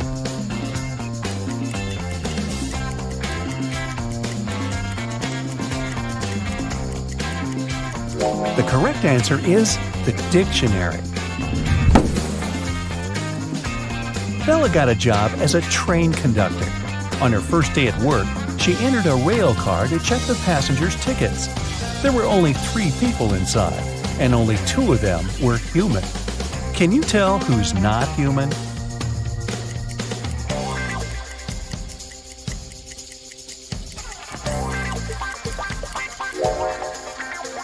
The first guy is dressed up too warmly for the summer, but he could be going to a place where it's very cold. That lady over there is drinking some green liquid. It's a bit strange, but there are plenty of colorful drinks in the world. As for this guy in the middle, he doesn't cast a shadow, so he's not human. As a child, Laura adored rabbits. She grew up, became a private detective, and got herself a cute rabbit named Cinnabon. Once, she had to go on a business trip. She asked Sarah, her housekeeper, Annabelle, her cook, and Phoebe, her sister, to look after the animal. But when Laura came back, Cinnabon was gone, and all 3 women she had asked to look after her pet claimed they didn't know what had happened. Look at them attentively. Who is lying?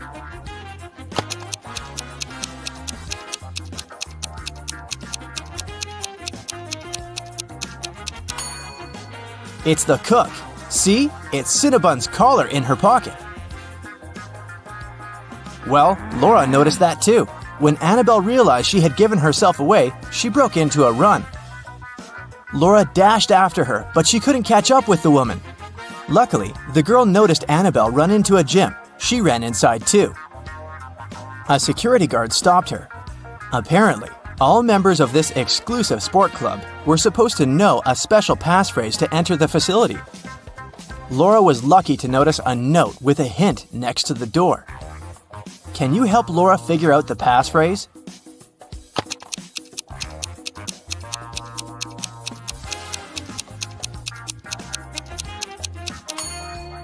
That's for once in my life.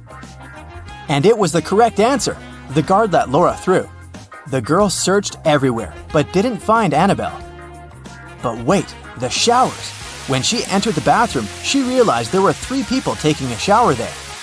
But a moment later, she noticed that one person only pretended to be cleaning themselves. Who was it?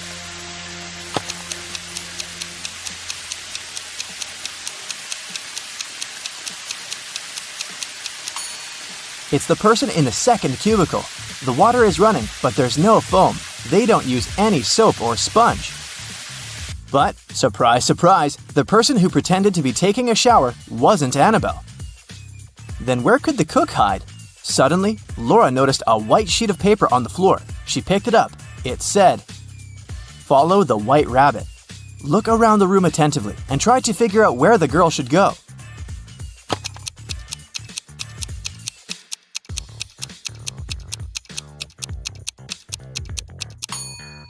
See those bunny ears on that door? Laura should probably try it. But there was a combination lock on the door. And is that a riddle next to it? Laura started reading. The code is a 3-digit number.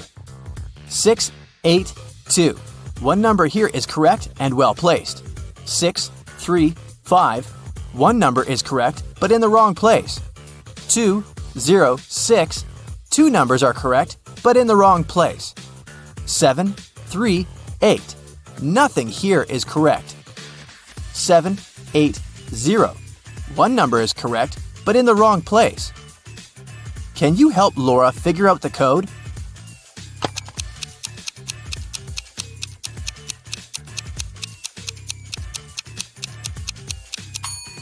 From statements 4 and 5, we can understand that 0 is the correct number standing in the wrong place.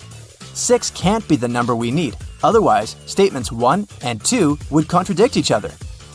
In this case, looking at statements 2 and 3, we can conclude that the correct numbers are 2, 5, and 0, and the code is 052.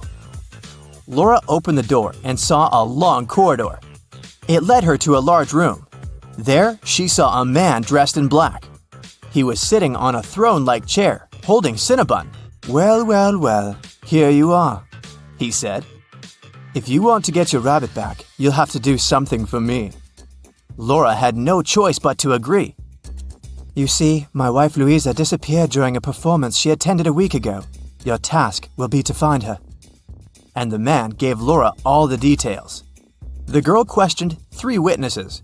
Dorothy said she had gone home right after the performance and hadn't noticed anything weird. Alina said that she had seen Louisa leave during the break with a tall blonde man. And Anna said that she'd been on the phone with her husband and hadn't seen where Louisa had gone. Who knows something about Louisa's whereabouts?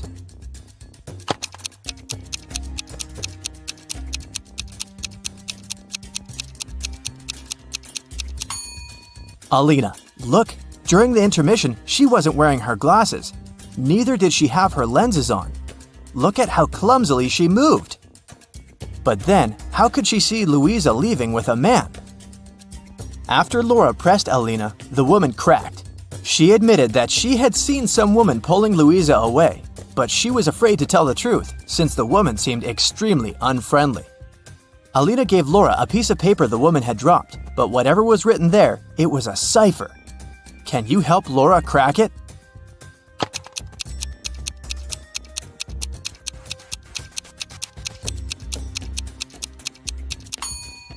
The note says, "At the docks." When Laura got there, she saw 3 buildings. She understood she wouldn't have enough time to search all of them. She needed to choose the one where Louisa was kept, and fast. Can you help Laura?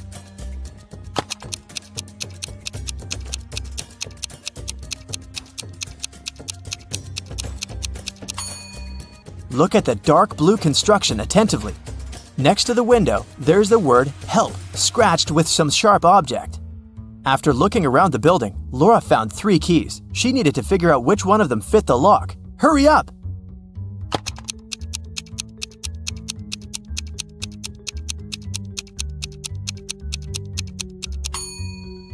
Right, this is the key. The door opened, and Laura saw a woman sitting in the far corner. It was Louisa. She helped the woman to her feet, and they stumbled away. Soon, they noticed 3 taxis. Which car should they choose?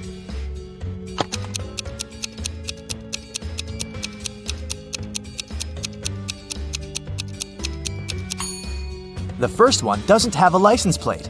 That's suspicious. And the driver of the second taxi is the very woman who took Louisa away a week ago. She's wearing a fake mustache and a baseball cap, pretending to be a man. Laura and Louisa should choose the third taxi. But luck wasn't on their side that evening. The car broke down before they could get to Louisa's husband. They had to walk. There were 3 paths in front of them. One led to a swamp. Toxic gases were floating all over the surface of the water. The second road was filled with poisonous plants, and over the third path, the air was swarming with agitated wasps. Which path should Laura and Louisa opt for?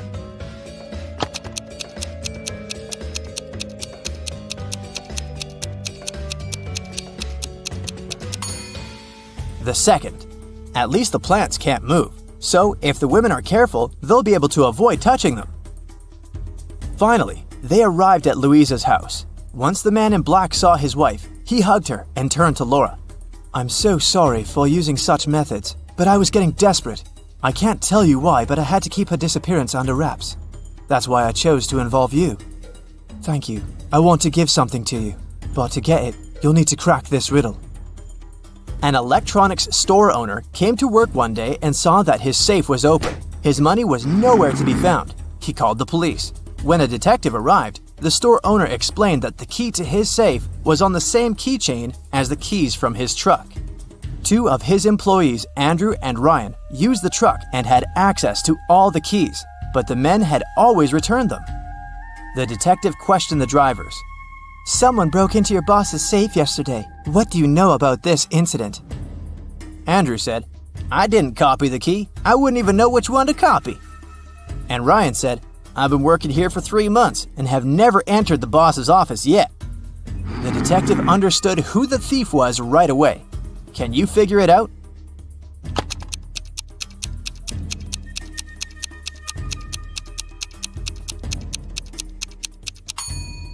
Andrew stole the money. The detective didn't say how the criminal had opened the safe. Then how did Andrew know it? Laura got the answer right. The man handed her Cinnabon and a brand new smartphone, but it was protected by a password. When Laura tried to unlock the phone, that's what she saw. Write backward all the numbers. That sounded like a tough task. Luckily, Laura was very smart. She didn't need much time to write the correct answer and unblock the gadget. So what was the password?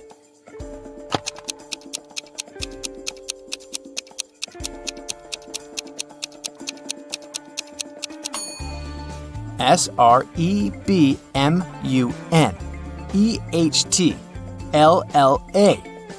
That's all the numbers written backwards. She couldn't believe her eyes.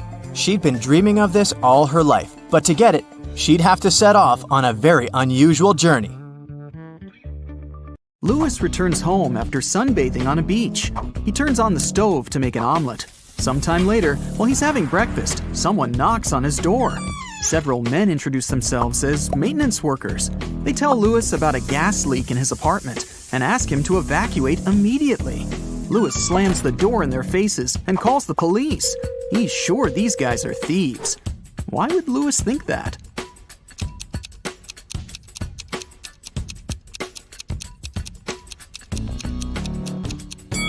He fried his eggs on the electric stove, not a gas one. Thieves wanted to lure him out of his apartment and steal his stuff.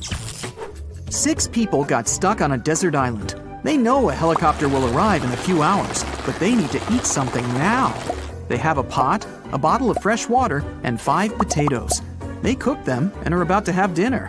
But first, they need to divide 5 potatoes of different sizes and shapes among 6 people. And the food should be distributed equally. How can they do it?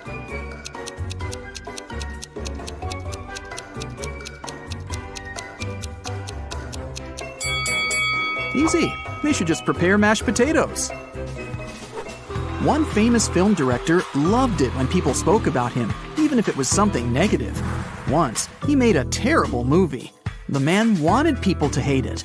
Critics and viewers called his movie bad, unacceptable, ridiculous, and embarrassing every day.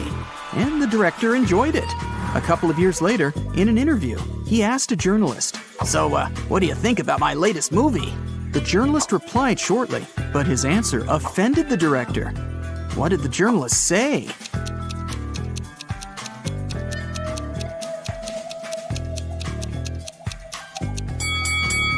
I don't remember it. 3 girls met in a cozy restaurant to discuss an upcoming party. Jessica ordered a lot of food. Sarah asked for cherry juice. Lucy took an apple out of her bag and started eating it. The waiter brought the juice and the ordered food and left. Sarah started sipping her drink from the glass, but Jessica didn't touch her meal at all. Someone's not human. But who?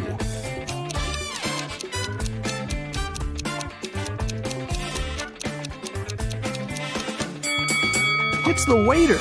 Did you see that his hands were covered with scales and his pupils looked like those of a snake? A traveler is walking through a dense Amazon jungle. He's looking for a unique artifact that once belonged to an ancient tribe. If his mission is successful, he'll sell his find for millions of dollars. He comes out of the jungle into a wide clearing and sees 2 caves. They're both filled with traps, but only one of them contains the treasure. The traveler's sure he'll be able to deal with all the dangers, but only if he chooses the right cave. Which cave should he opt for?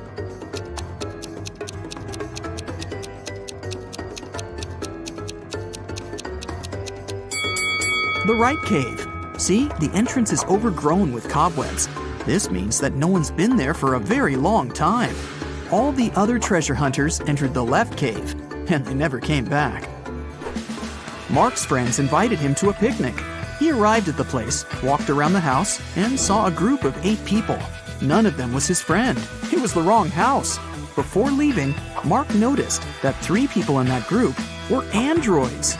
Can you spot them?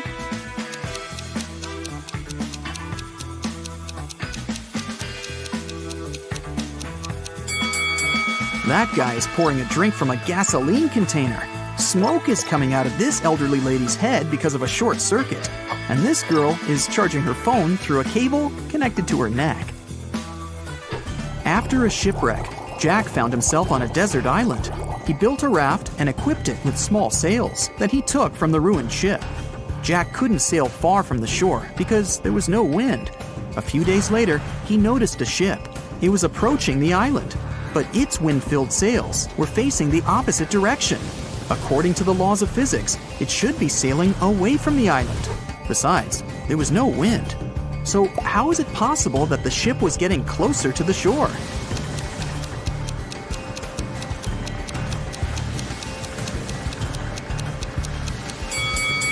The ship was equipped with a motor. Richard is walking through the forest barefoot because some monkeys have stolen his shoes. He's cold and hungry. Fortunately, he spots a hut. Smoke is coming out of the chimney, and light is shining through the windows. 3 paths lead to the house. The first is covered with red-hot coals, and there are loads of rusty nails on the second one. And the third path is littered with broken glass. Yikes! Which way should Richard choose?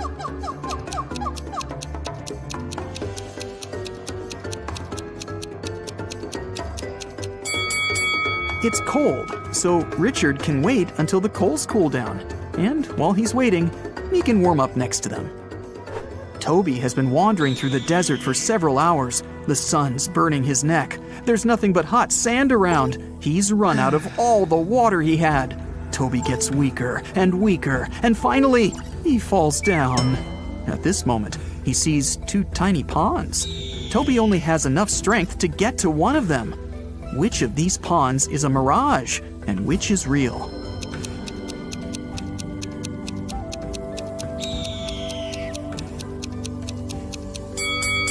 The left pond is real. See the clouds above it? It rained there, and the rainwater formed the pond. At the edge of the forest, quite far from the village, there was an old house. Its owner found his TV broken in the morning. Someone had smashed the screen. The owner called everyone who had been in the house that night: a cook, a cleaning lady, and a lawyer. "Who broke my TV?" the man asked. "I was cooking dinner. I didn't touch anything," the cook said. "I was cleaning the basement," the cleaning lady answered. "I was upstairs. I spent the whole night studying the documents," the lawyer replied. One of them is lying. Who is it?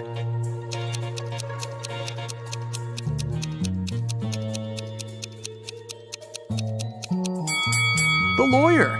He said he was upstairs, but it's a 1-story house. He couldn't be studying the documents on the roof all night. Tom has lost his car keys. He's searched every corner in every room, but hasn't found them. The guy goes to the farthest room, looks at the floor, and realizes the keys are hanging on the chandelier. How does Tom know that?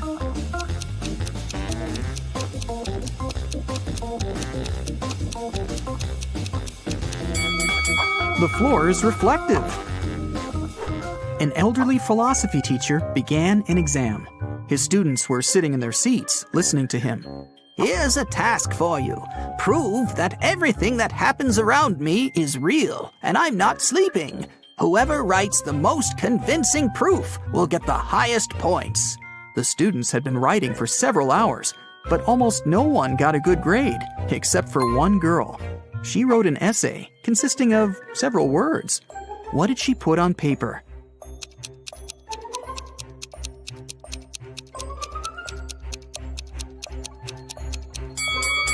You can't read this if you're asleep.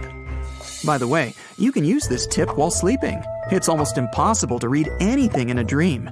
Therefore, to find out whether you're asleep or not, look at your phone and try to read something. There was an old haunted house in town. Local people were afraid to go there, but one day, 3 girls and 2 boys decided to check that place out and record whatever was happening there.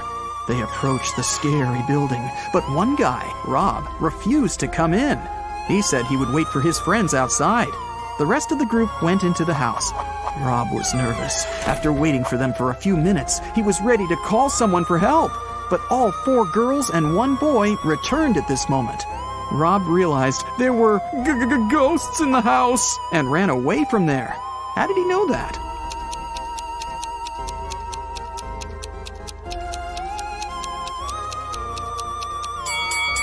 Three girls and one boy were in the house, but 5 people came out.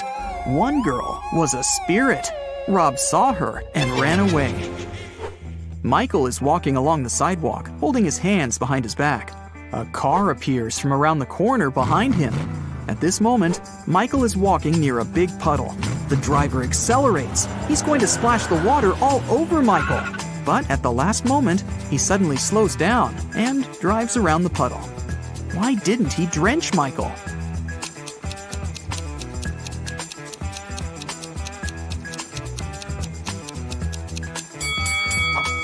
Michael was carrying a brick behind his back.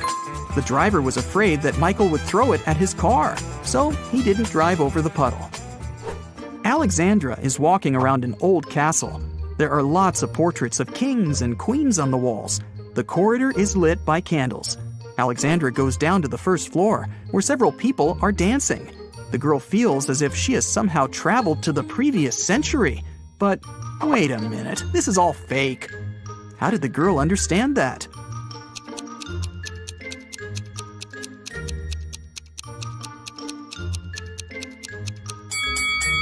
A hidden camera is installed in the corner of the hall. Also, that dancing girl has a smartwatch on her wrist. See? It's morning. Bob leaves his house and goes to the beach. The sun is peeking over the horizon. The sea is calm. There's no wind. Bob sits down on the sand, closes his eyes, and begins to meditate. Several people come up to Bob and sit down next to him to meditate too. Bob opens his eyes, sees them, and realizes that something's wrong with these people. But what?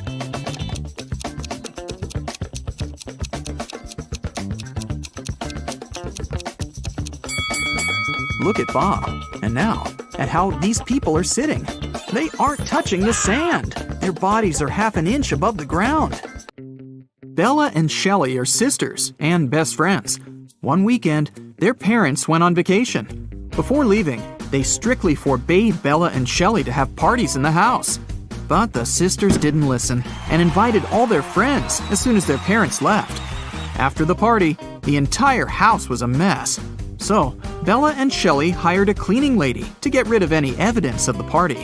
When their parents arrived home, their mother, Jessica, began to yell, "I told you, no parties in this house!" How did she know?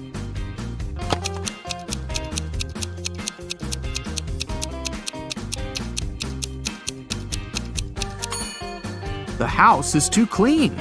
There was dust on this glass vase when the parents left, but now it's fresh and clean. Jessica asked Bella and Shelley to mow the backyard lawn. None of the sisters wanted to do this annoying task. So, Shelley offered an easy way out. She put 2 cards in a hat and said, "I wrote mow on the first card and chill on the second. Pull a card and choose your destiny." Bella wasn't so naive. She suspected that Shelley was cheating and put both cards with mow written on them. But no one would believe her if she just tried to expose Shelley. And no one would look at the other card once her fate was decided. What should she do?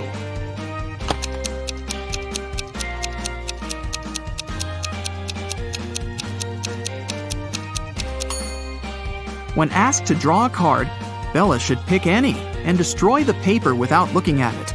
In this case, to decide her fate, they'll have to look at the other card, which also says mow. And this will mean that Shelley should mow the lawn. Over a cup of tea, Bella bet Shelley $10 that she could convert her $50 into $100. Do you think Shelley should accept the bet?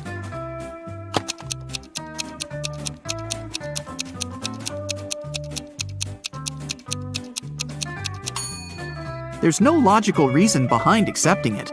If Bella isn't able to convert the money, she'll lose the bet. But she has only $10 to lose. Meanwhile, Shelley is supposed to be giving her $50 from her wallet. Thus, even if Shelley wins the bet, she'll still lose $40. Bella and Shelley have a certain number of candies. If Bella gives 1 candy to Shelley, they'll have an equal number of candies. But if Shelley gives 1 candy to Bella, then Shelley will be left with half the number of candies that Bella has. Can you find out the number of candies they have right now?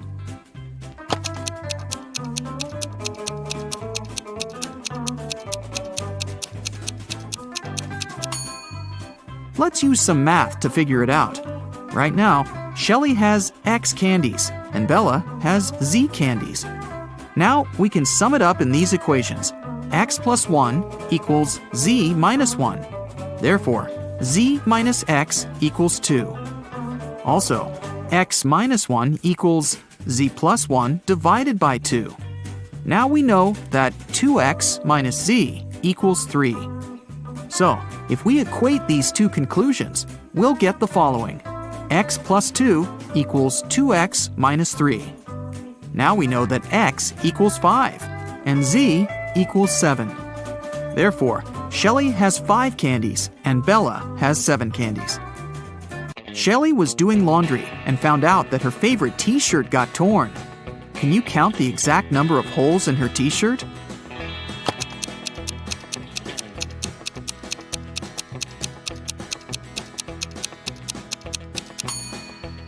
The answer is not 3 or 6, which most people must be guessing. The correct number of holes is 10. 1 hole for the neck, 2 holes for the arms, 1 hole for the torso, 3 holes in the front, and 3 holes in the back. Bella went to the basement to find her old books. Suddenly, the bulb burned out. Bella took the new bulb to replace it, but the wires are very tangled. Can you find the correct switch that will turn on the bulb?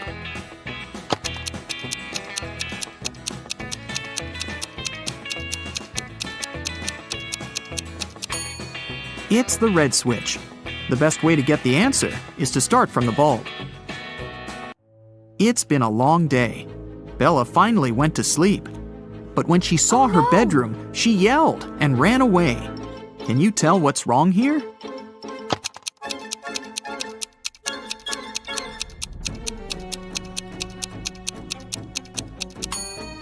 Did you notice this zombie? Bella ran to the living room and shut the door. Is she safe here?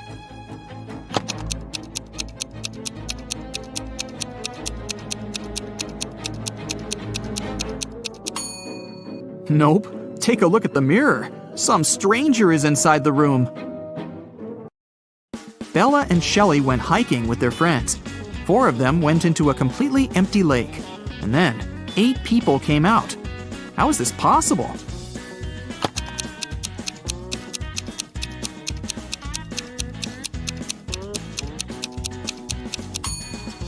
Four people were sitting on the shoulders of the other 4 when they were getting inside the lake.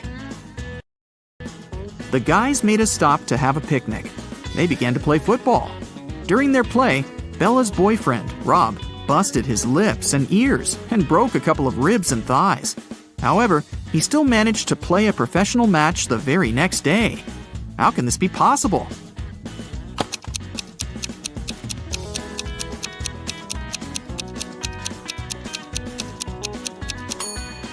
Rob knocked on his food plate accidentally while playing. He had pig lips, ears, and ribs, along with chicken thighs. When he knocked on his plate, he busted his food. On the way home, the guys went through a field. They saw a cow. It walked 30 feet north, 30 feet east, 30 feet south, and finally walked 30 feet west. All this time, where was its tail pointing? Can you solve this mystery?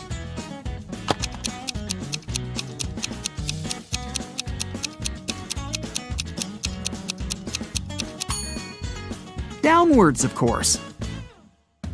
The guys rented 4 scooters in 4 different places and hit the road. They agreed to meet in a cafe at the gas station. Here's the map. Can you tell which scooter will reach the destination first?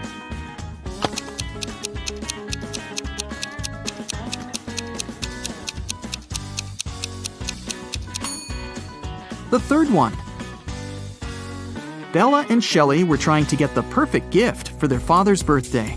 Finally, they found this beautiful vintage watch, but they couldn't afford it. The seller offered them a deal. "Solve my riddle, and I'll make a 90% discount." The sisters agreed. The seller took out a $50 bill and asked, "What's the easiest way to double my money?" Can you help them solve this mystery?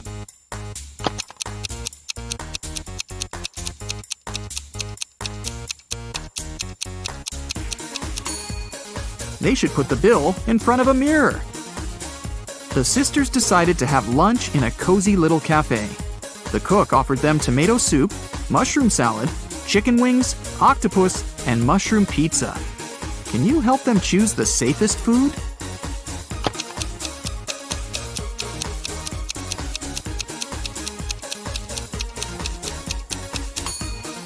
There are mirror shards in these chicken wings. Probably not the healthiest option. I'm pretty sure those mushrooms are poisonous too. This octopus is still alive, and this soup must be several weeks old. So, Bella and Shelley should choose the mushroom pizza. After lunch, the local barista offered the sisters free coffee if they managed to solve his tricky riddle. Here's the task. Name a 10-letter word in English that can be typed using only the top rows of your computer keyboard. Can you help the ladies get their free coffee?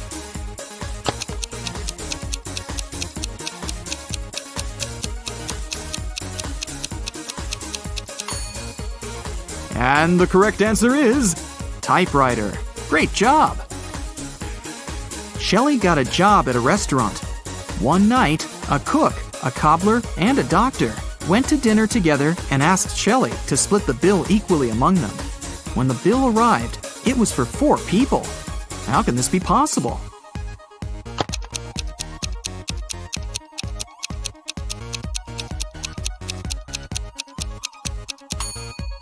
The 4th person was the knight.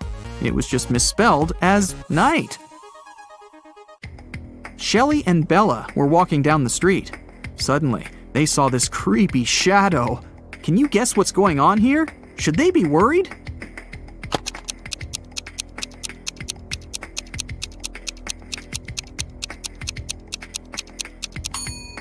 Nope, it's Halloween.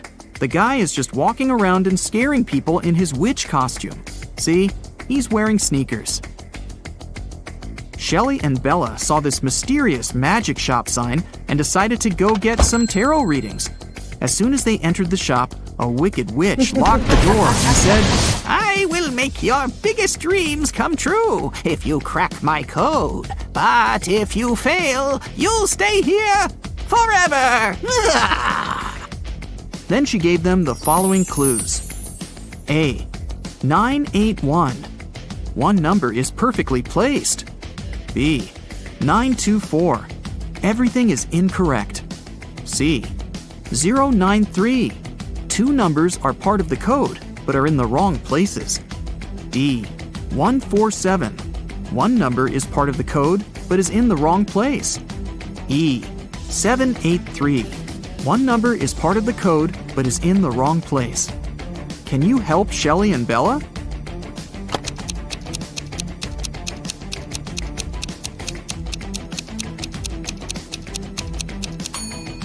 From clues A and B, we learned that 9 is not in the code. It also means that 8 or 1 is in the code for sure. According to clue B, we know that 9, 2, and 4 are not in the code. From clue C, we know that 0 and 3 are in the final code. Clue E tells us that 7 and 8 are not in the final code because we already know that 3 is. And clue D tells us that 1 is also in the code because 4 and 7 are not. So, the correct code is 301. The witch has fulfilled Shelley and Bella's wishes. They wanted to thank her and decided to prepare her favorite drink from a recipe book. Unfortunately, the last ingredient was encrypted. Can you help them crack the code?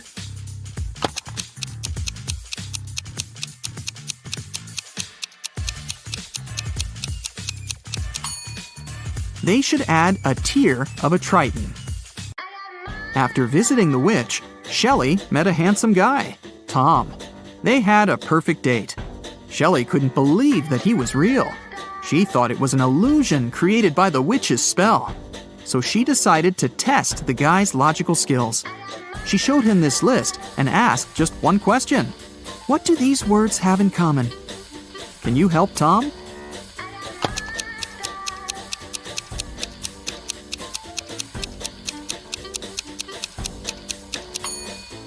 If we remove the first letter of each word and place it in the end, you'll be able to read the same word from the beginning and the end.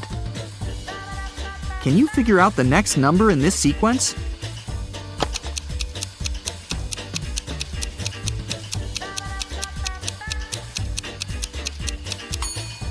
It's 2. To make the puzzle seem harder, all digits are placed apart. In fact, the sequence consists of 2 different sequences.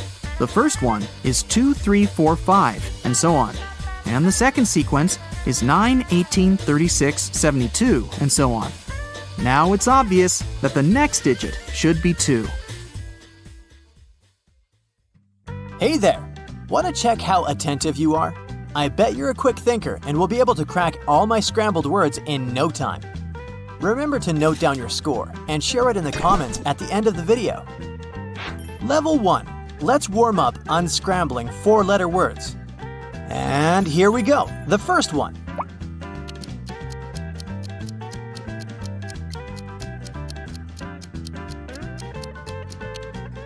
That's right, it's bear. Do you know that some species of Asiatic bears build nests in the trees? Cute! How about this word?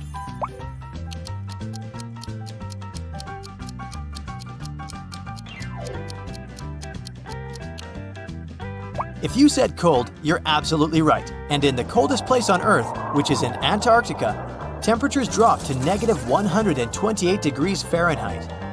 Can you crack this one?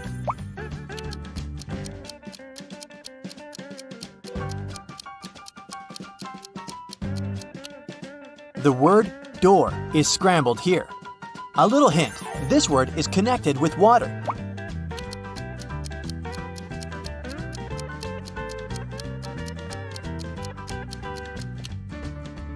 Yep, that's fish. By the way, the shark is the only fish that has eyelids and can blink. The next one.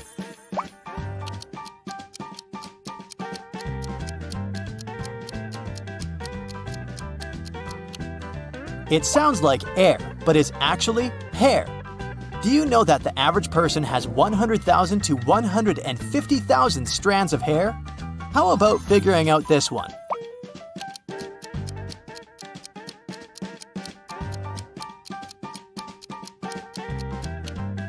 That's the word road. I've got another tricky word for you.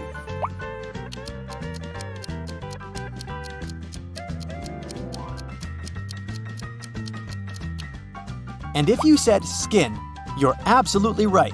On average, the skin makes up around 15% of your body weight. How fast will you be able to figure out this one?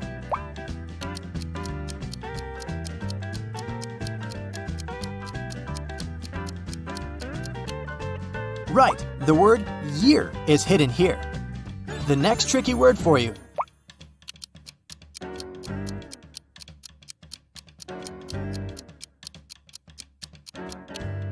It says busy. And the next word is already lining up.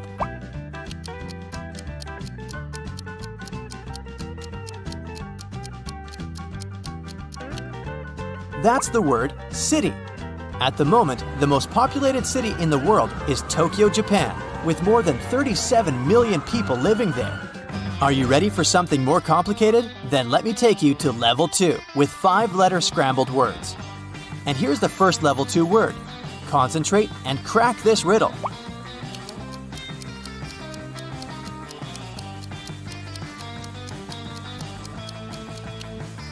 The word dream is hiding here. There's a theory that people started dreaming in color only after the invention of color TV. Do you think it might be true? The next word for you.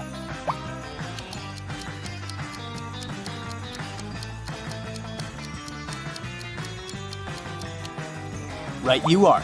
That's queen. How about this one?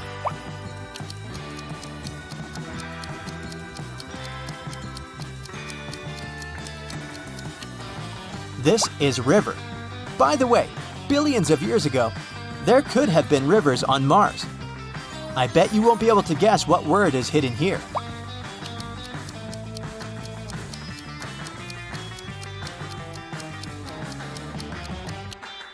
Did you say sheep? That's right. These animals have rectangular-shaped pupils. How about this word?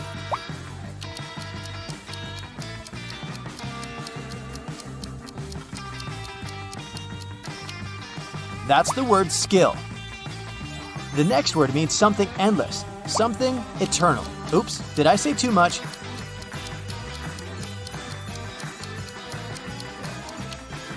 And this word is space. Did you know that space is almost completely silent? Try to figure out what word is scrambled here.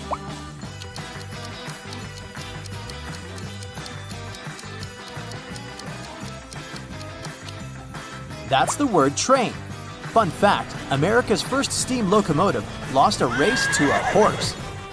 The next word for you to unscramble.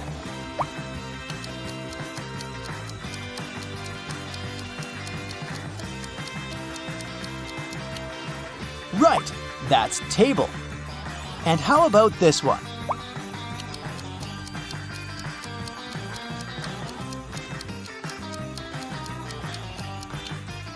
This is stone. In Death Valley, you can find sailing stones, rocks that are moving on their own, leaving long trails behind. The next word is a tricky one. Are you up for a challenge?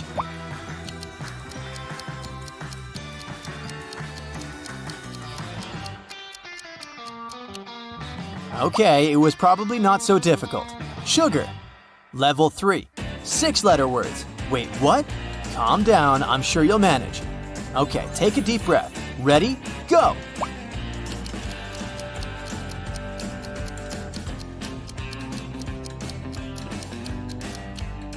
That's the word family. See? Not so bad. How about this one?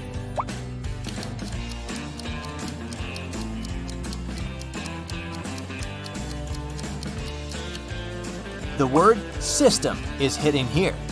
Let's see if you'll be able to figure out this word.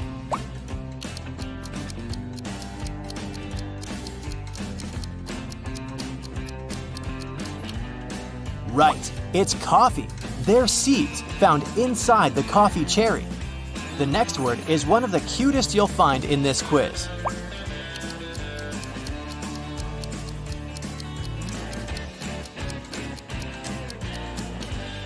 If you said kitten, you're absolutely right. All kittens are born with blue eyes because they don't have eye pigmentation until they're around 6 weeks old. How about this word?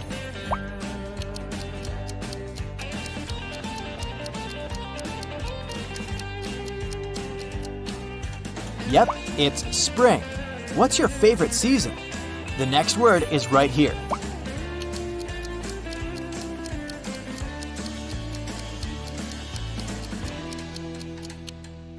That's the word finger. Did you know your fingers don't have muscles? Here you go. Try to crack this puzzle.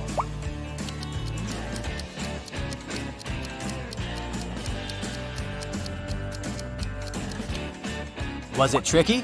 That's cheese. Cheese takes up a mere 1/10 of the volume of the milk that is used for its production. This word has some connection to space, but enough with hints.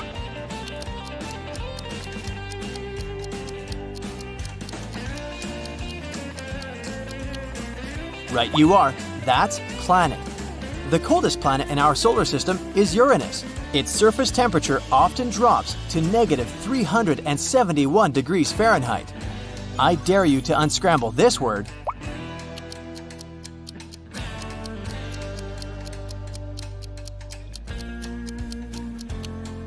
That's the word shower. And how about this one?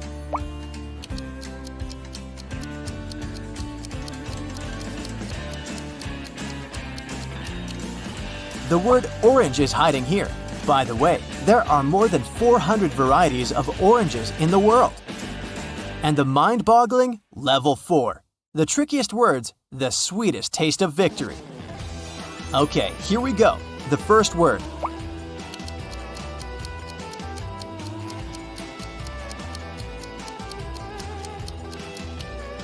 This word is problem, and I hope you'll have as few of those in your life as possible. And this word is kind of the opposite of problems.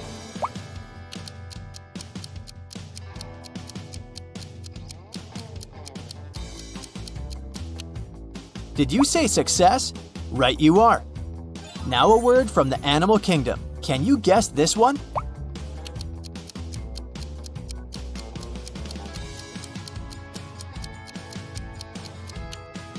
That's the word grizzly. A cool fact about these bears, they don't hibernate. How about this word?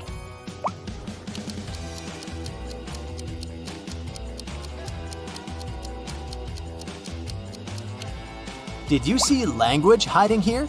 Specialists say there are more than 7,000 languages in the world. Okay, I bet this word will take you ages to decipher.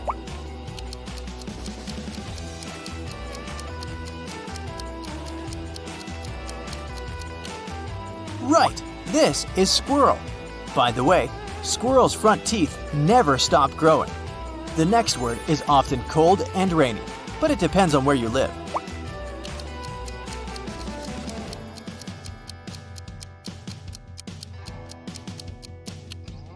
That's the month of November. Brr! The next thing can really help you out in November.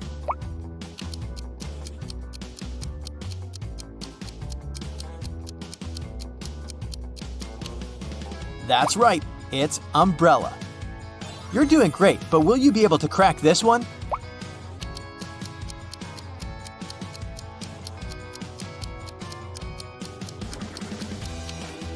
I bet you use it every day. It's computer. The first modern computer could only do 4 things. It was basically a giant calculator that could add, subtract, divide, and multiply. Here's another one for you.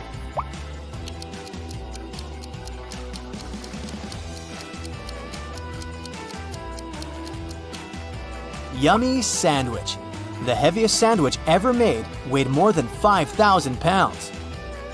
If you ever found this thing, you'd be happy and probably rich.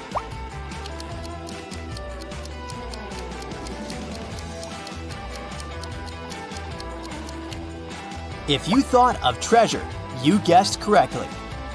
And how about this one?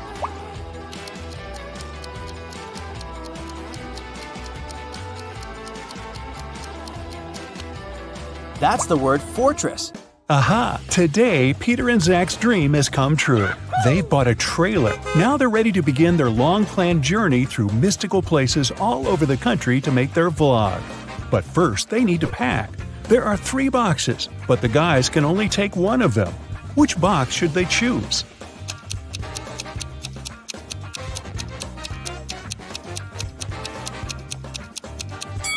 The first one. Take a look at the reflection in the mirror. The second box is empty, and the food in the third box is spoiled. Several cockroaches are crawling around too, probably not the best company for a road trip. Peter's aunt, Sarah, gave the guys 3 patchwork quilts for the trip. She said that she made all 3 of them by hand, but it's a lie. In fact, she made only 1 quilt and bought the remaining 2 online. Sarah was embarrassed to admit it because she was famous for sewing everything by hand. Can you tell which blanket is handmade?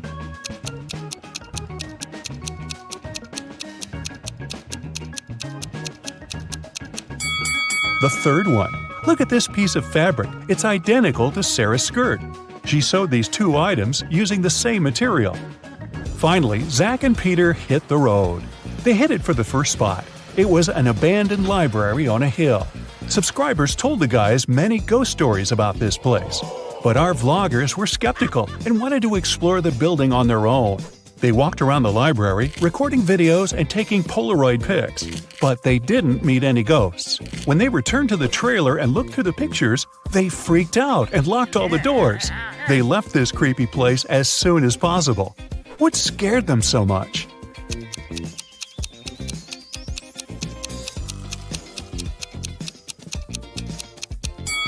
Both of them are in the photo, but then who took this picture?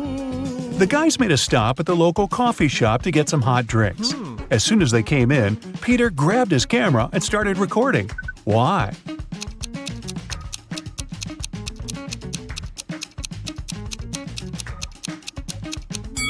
Here's a ghost. The guys ordered sandwiches, but the barista, Fiona, had to prepare online orders first. So she asked the guys to wait for their food for a while. Fiona cut 1 loaf of bread into 4 pieces in 12 seconds. How much time does she need to cut the same loaf of bread into 5 pieces?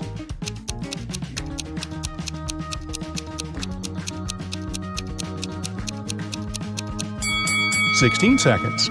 To get 4 pieces of bread, she must make 3 cuts. If it takes her 12 seconds to make 3 cuts, it means she makes 1 cut in 4 seconds. If Fiona wants to cut the bread into 5 pieces, she needs to make 4 cuts. 4 seconds for each cut makes it 16 seconds in total. Oy, my head's spinning. Zach noticed a fortune teller shop in the basement. It could make great content for the vlog, so he went downstairs. But as soon as Zach entered the shop, all doors and windows disappeared. Wicked Witch offered the guy a deal. She had 2 identical cards. One of them had escape written on it, while the other said marry me. Zach could pick only 1 card. If he got the escape card, he'd be free. And if he picked the marry me card, he'd stay with this creepy witch forever. The witch didn't want him to have a chance to escape, so she wrote marry me on both cards. Zach anticipated that the witch would do so, but he still managed to win and escape. How did he do it?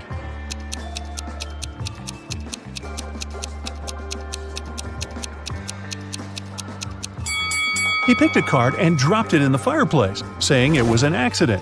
The witch had to reveal the remaining card that said marry me.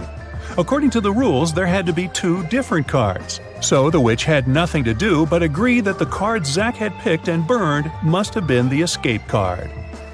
Peter and Zach continue their journey. In the evening, the guys saw these 3 hitchhikers not far from a bus stop. They could only pick up 1 person. Who should they choose?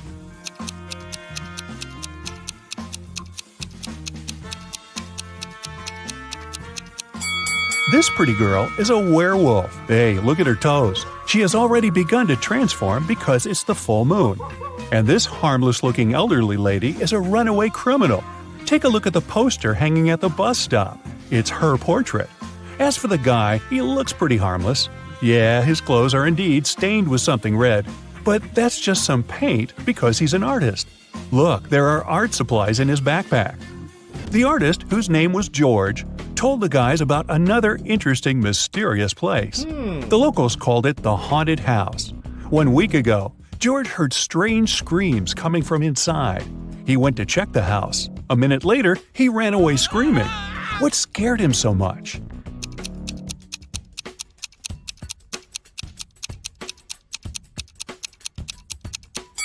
The portrait of this creepy clown is moving. Zach and Peter decided to explore that haunted house. When they entered the building, they didn't see any portraits, but they heard screams coming from the basement. They walked downstairs and found a loudspeaker that replayed the screams over and over again. There was a clown costume in the closet. Zach and Peter found 3 suspects among the neighbors and asked them just 1 question. What did you do 1 week ago? Mr. Daniel said, I was on vacation in Spain for 2 weeks. We came back yesterday. Jessica said, I have very sensitive skin. I wouldn't spoil it by wearing a clown mask. As for Henry, he said he had been preparing for his tests at college 24/7. Who is lying?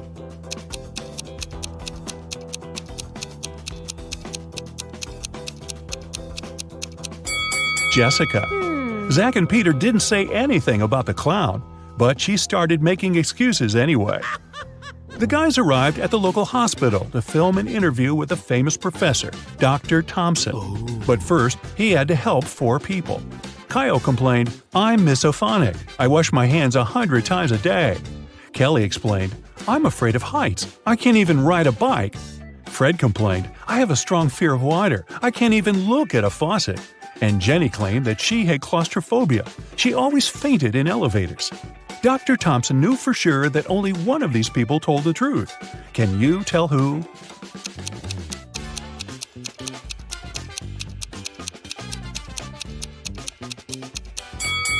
Fred can't be afraid of water. He has an aquarium with fish in his house.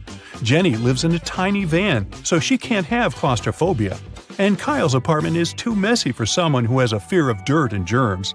So it's Kelly. She sleeps on the floor, which is normal for someone with an abnormal fear of heights. Next stop, creepy caves. Zach and Peter went to see ancient ruins in the middle of the woods. Many people had disappeared there. The guys heard weird screams coming from the cave, ran toward the sound, and got lost. Suddenly, they saw 3 tunnels. The first tunnel was filled with fire. A hungry vampire was waiting in the second tunnel. And the third tunnel was filled with poisonous apples. Which way should they choose?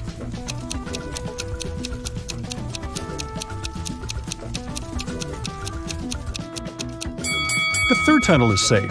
The guys don't have to eat those apples. After their epic adventure in the cave, Zach and Peter went to the supermarket to buy some groceries. I'm guessing the apples made them hungry. Can you see a ghost in this room?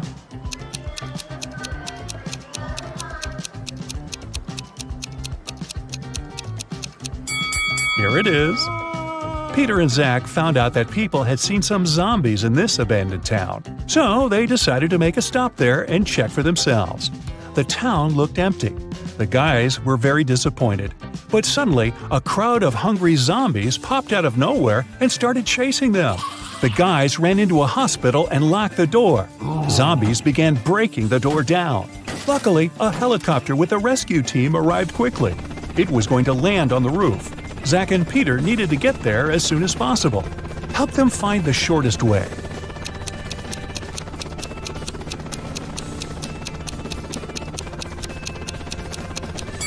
Here's the way. After saving the guys, the rescue team invited Peter and Zach to go skydiving together. They agreed and put on parachutes. They took this picture inside the plane right before the jump. Can you tell which of these people is in danger?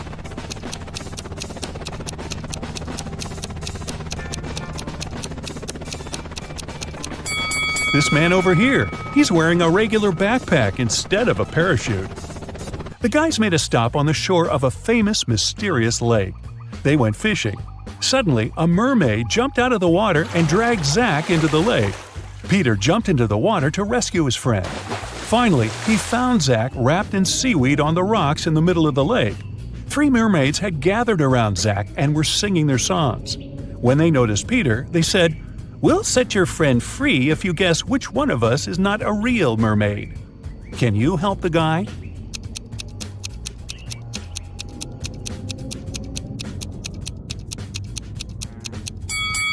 This lady over there, her tail isn't real. Sometime later, Peter's aunt, Sarah, called them. She was very upset.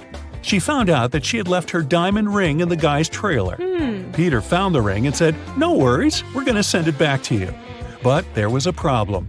If he sent it by post without locking the box, the ring would be stolen. Both Peter and Sarah had some locks, but neither of them had the key that would open the lock of the other. Still, they managed to make it work and Sarah got her ring back. How did they do it?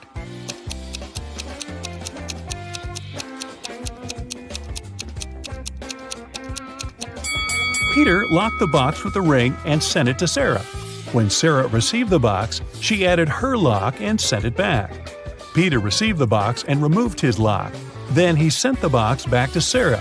She opened the lock with her key and got the ring. Man, these folks lead complicated lives, don't you think?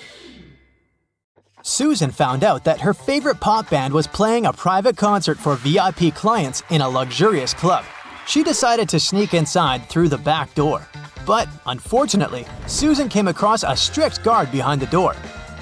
He refused to let Susan inside without a password. But, luckily for her, there was a hint on the guard's t-shirt. The hint was to infinity plus BD. Susan deciphered the hint and was allowed to enter. Can you guess what the password was?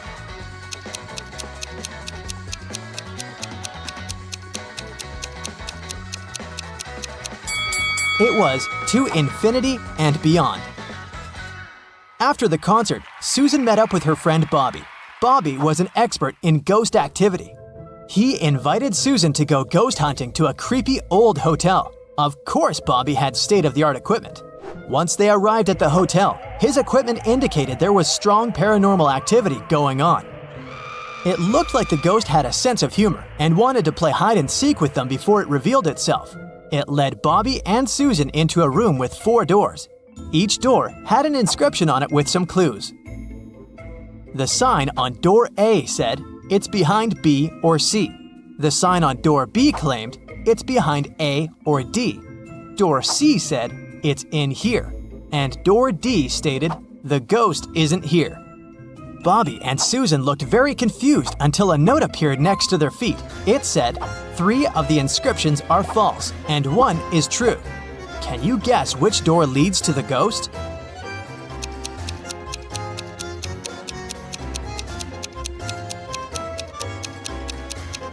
Let's see how this works. If the ghost was behind door A, then both statements B and D would be true. If it was behind door B, then both A and D would be true. If the ghost was behind door C, then A, C, and D would be all true. But if the ghost was behind door D, then the statements on all the doors would be false, except for that on door B. This fits the rules, so the ghost must be behind door D. The next morning, Bobby called Susan again, saying that he had a surprise. He had won 2 tickets to Susan's favorite theme park and asked her if she wanted to go. Before she answered though, Bobby warned her that she had to crack a very difficult riddle. Only then would he give her a ticket. She agreed. For a school challenge, 100 students received a number between 1 and 100. Each student was instructed to go inside a classroom that had exactly 100 boxes randomly numbered from 1 to 100. Inside each box, there was a slip of paper with a random number between 1 and 100 on it. Now, each student needed to enter the classroom on their own and find the box that contained the slip of paper with their number on it. But in order to do so, each of them was only allowed to open a maximum of 50 boxes. They were instructed to leave the room exactly as they found it, and they weren't allowed to communicate with other students once they'd left the room. If all of the students managed to find their numbers inside the boxes, they would each get $100. But if one of them wasn't able to find their number, none of them would be able to win the prize. Bobby asked Susan if she knew the best strategy for all of the students to find their numbers and win the prize. After a few hours, Susan called Bobby with the answer. She managed to figure out the riddle. Can you guess what she answered?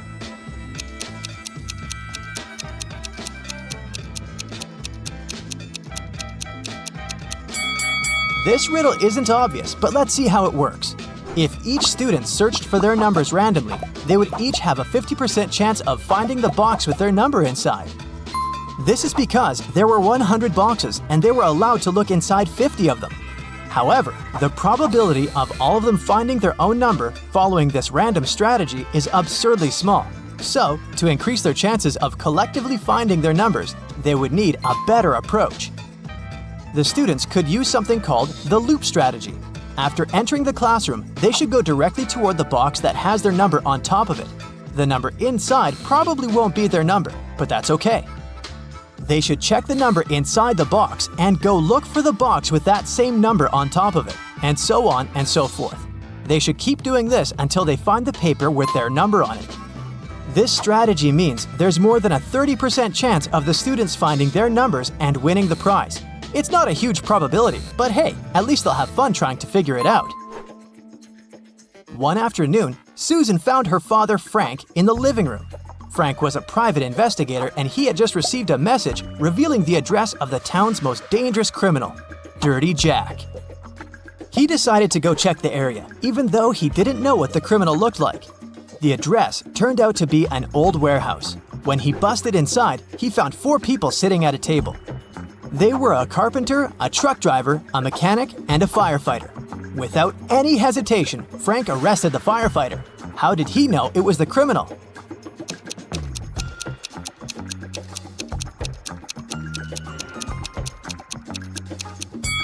The firefighter was the only man in the room. The rest of the people were women. Bobby and Susan decided to go grab a cup of coffee. But when their orders arrived, Bobby's drink came with a fly in it. He called the waiter and asked him to change his cup. The waiter brought him another cup of coffee, but 2 seconds later, Bobby called the waiter again and said, "Hey, that's the same cup." How did he know?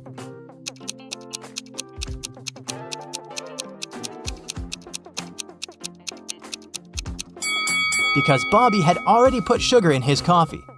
And when he tasted the new drink, it already had sugar in it. Susan and her family went on vacation to their country house, but unfortunately, it was raining heavily. It kept raining for 13 days. When it rained in the morning, the afternoon was beautiful and clear. And when it rained in the afternoon, the next day was blessed with a clear, sunny morning. Overall, Susan's family experienced 11 nice mornings and 12 nice afternoons. Can you find out the total number of days they spent in the country house?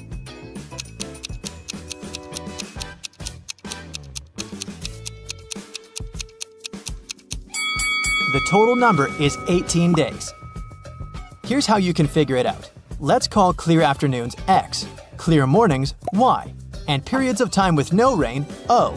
This equation represents the number of days with rain, X plus Y equals 13. And here are the days with clear mornings, Y plus O equals 11. And this equation represents the days with clear afternoons, X plus O equals 12. If we solve these three equations, we'll learn that X equals 7, Y equals 6, and O equals 5. So the total number of days is 18. Bobby started his morning by jogging in the park near his house.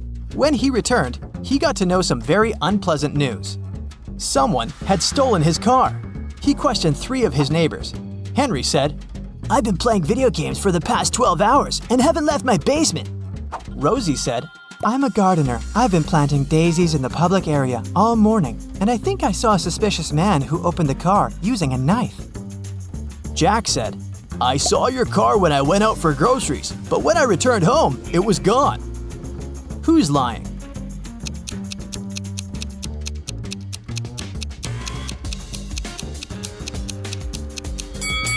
Rosie. She said she planted daisies, but look, there are only rose bushes in this area.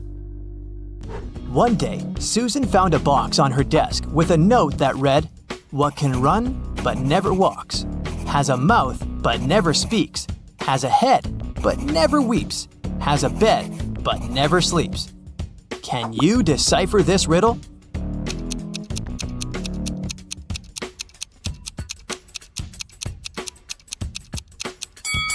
The correct answer is a river. Detective Callum arrived at a jewelry store because the owner reported that someone had stolen a diamond. He didn't let any customers or a cleaning man out, so they were the main suspects. Everyone denied stealing the diamond. There were no fingerprints found. Can you help Detective Callum decide whom he should arrest?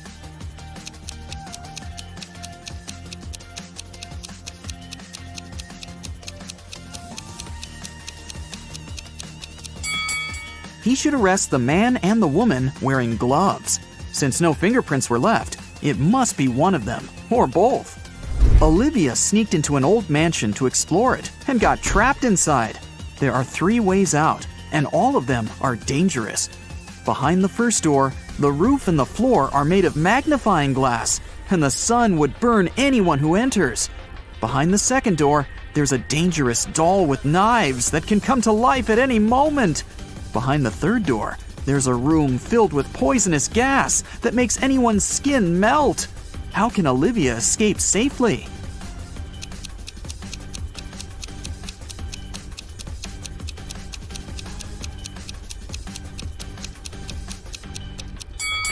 She can just leave through the first door. It's night, so the sun isn't shining, so the first way out is safe. Detective Callum was abroad, traveling by train, when he heard 2 men arguing. One of them, Hendrix, was blaming the other, Brian, for trying to steal his suitcase. Their suitcases looked exactly the same, and Brian claimed that he had just confused the 2 by accident. Detective Callum asked both men to open their suitcases. Do you think it was an accident?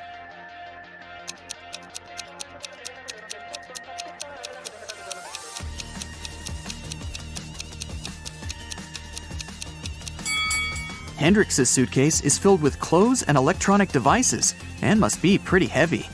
Brian's suitcase is almost empty, with only a pair of jeans and a book inside. It must be way lighter, and even though the bags look alike, Brian for sure knew that the bag he took couldn't be his. It was way heavier than it was supposed to be. Luna found her cousin, Mia, poisoned in her room and called the police. Detective Callum asked Luna what had happened.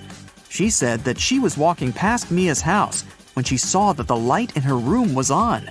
She walked to the window to see if Mia was there and saw her on the floor. She had a key, so she walked into the house and called the police. She didn't touch anything so that they could investigate what had happened. Detective Callum arrested Luna. Why?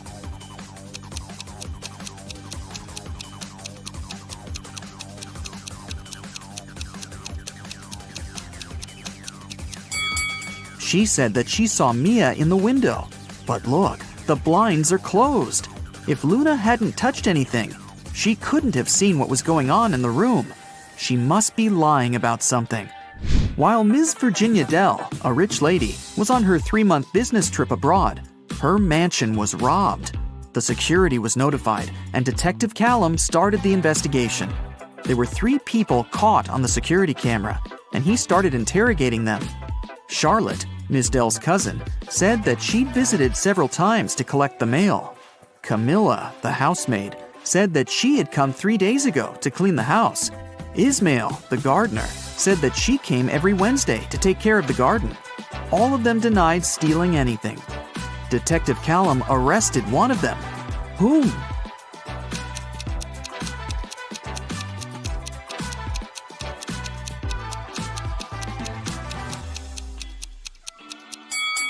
Camilla, the housemaid.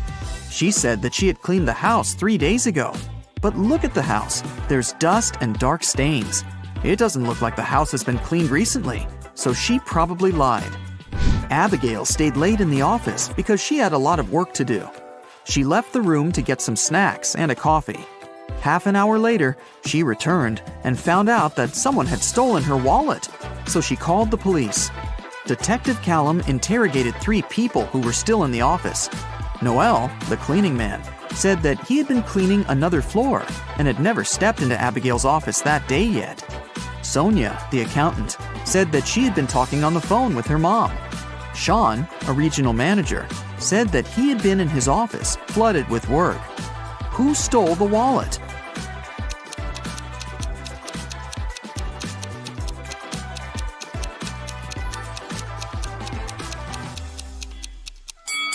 No one. Detective Callum figured out that since Abigail went to get snacks and coffee, she must have had her wallet with her. He just recommended she should get some sleep and stop overworking. Elizabeth and her daughter Ella went abroad traveling. They were walking and shopping in one remote town when Elizabeth noticed that Ella had disappeared. She called the police and they started to look for the girl. There were 3 people nearby and they were interrogated. Layla said that she hadn't seen the girl. Madison said that she had seen the girl with her mom, but that was it. Amelia said that she had heard someone screaming, but she hadn't seen who it was. Who should be arrested?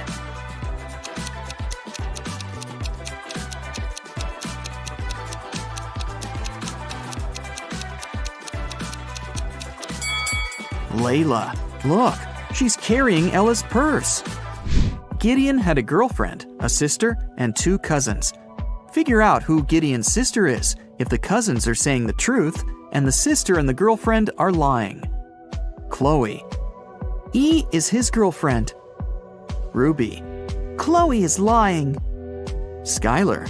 Ruby is lying. Lily. Skylar is not his sister.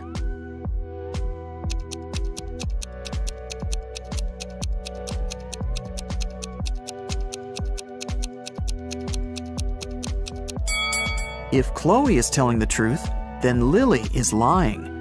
Then Skylar is his sister, who's also lying. So Ruby must be telling the truth, which contradicts that Chloe is telling the truth. So Chloe is for sure lying. Then Ruby is telling the truth, and Skylar is lying. So Lily is telling the truth. 2 liars are Chloe and Skylar, and they're Gideon's girlfriend and sister. Lily says that Skylar isn't his sister. So Skylar is his girlfriend, and then Chloe is his sister. Scarlett just moved into her new apartment 3 days ago. One evening, she was reading before bed when she heard a knock on the door. She opened the door, and there was a confused man who said, "Oh, I'm sorry. I just moved in here earlier today, and I thought it was my apartment. Once again, sorry, and good night." Then he left.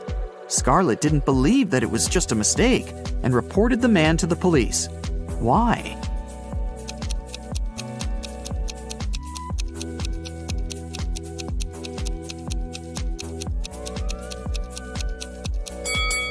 The problem was that the guy had knocked. If he had really thought it was his room, he would have tried to open it with his own keys. Nora lived alone in the city suburbs. She called the police and reported that someone had robbed her house and stolen her savings that she had been keeping in a pair of socks on one of her wardrobe shelves. Detective Callum arrived with the police, took a look at the room, and closed the case, claiming that the lady was lying. Why did he think so?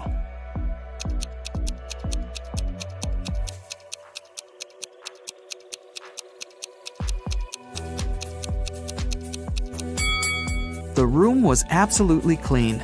If someone had robbed the house, they would have made a mess while searching for money. The person who took the money must have known exactly where it was, which is unrealistic. Mrs. Ledger is a high school history teacher. One day, she started a sudden oral test, asking students questions from the back of the book. If the students figure out the order in which she asks, they can find the answer to their question in advance. The first 3 people she asked were Atlas, Eleanor, and Gracelyn. There are Zoe, Luca, Sienna, and Victoria left. Can you guess who will answer which question?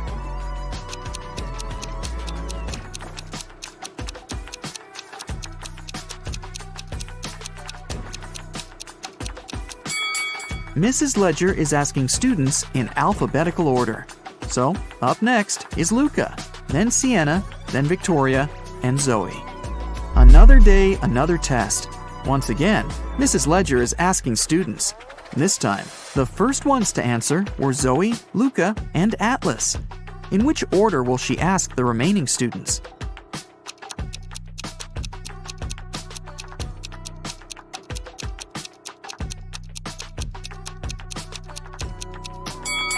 This time, she started with people with the shortest names.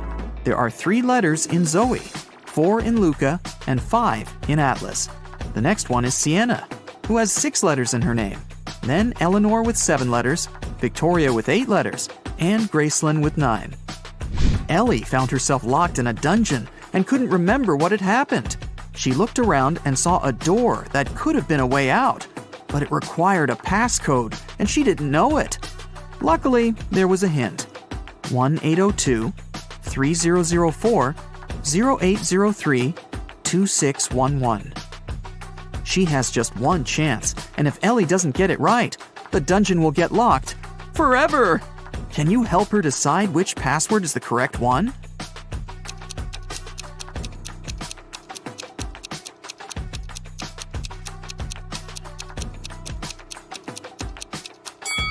Take a closer look. Some numbers have faded away a bit. This is probably because they had been used the most. They are 1, 2, and 6.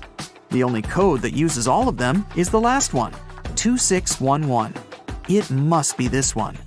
Aurora came home after a long day at the university and was excited to eat the mint-flavored ice cream she had bought in the morning.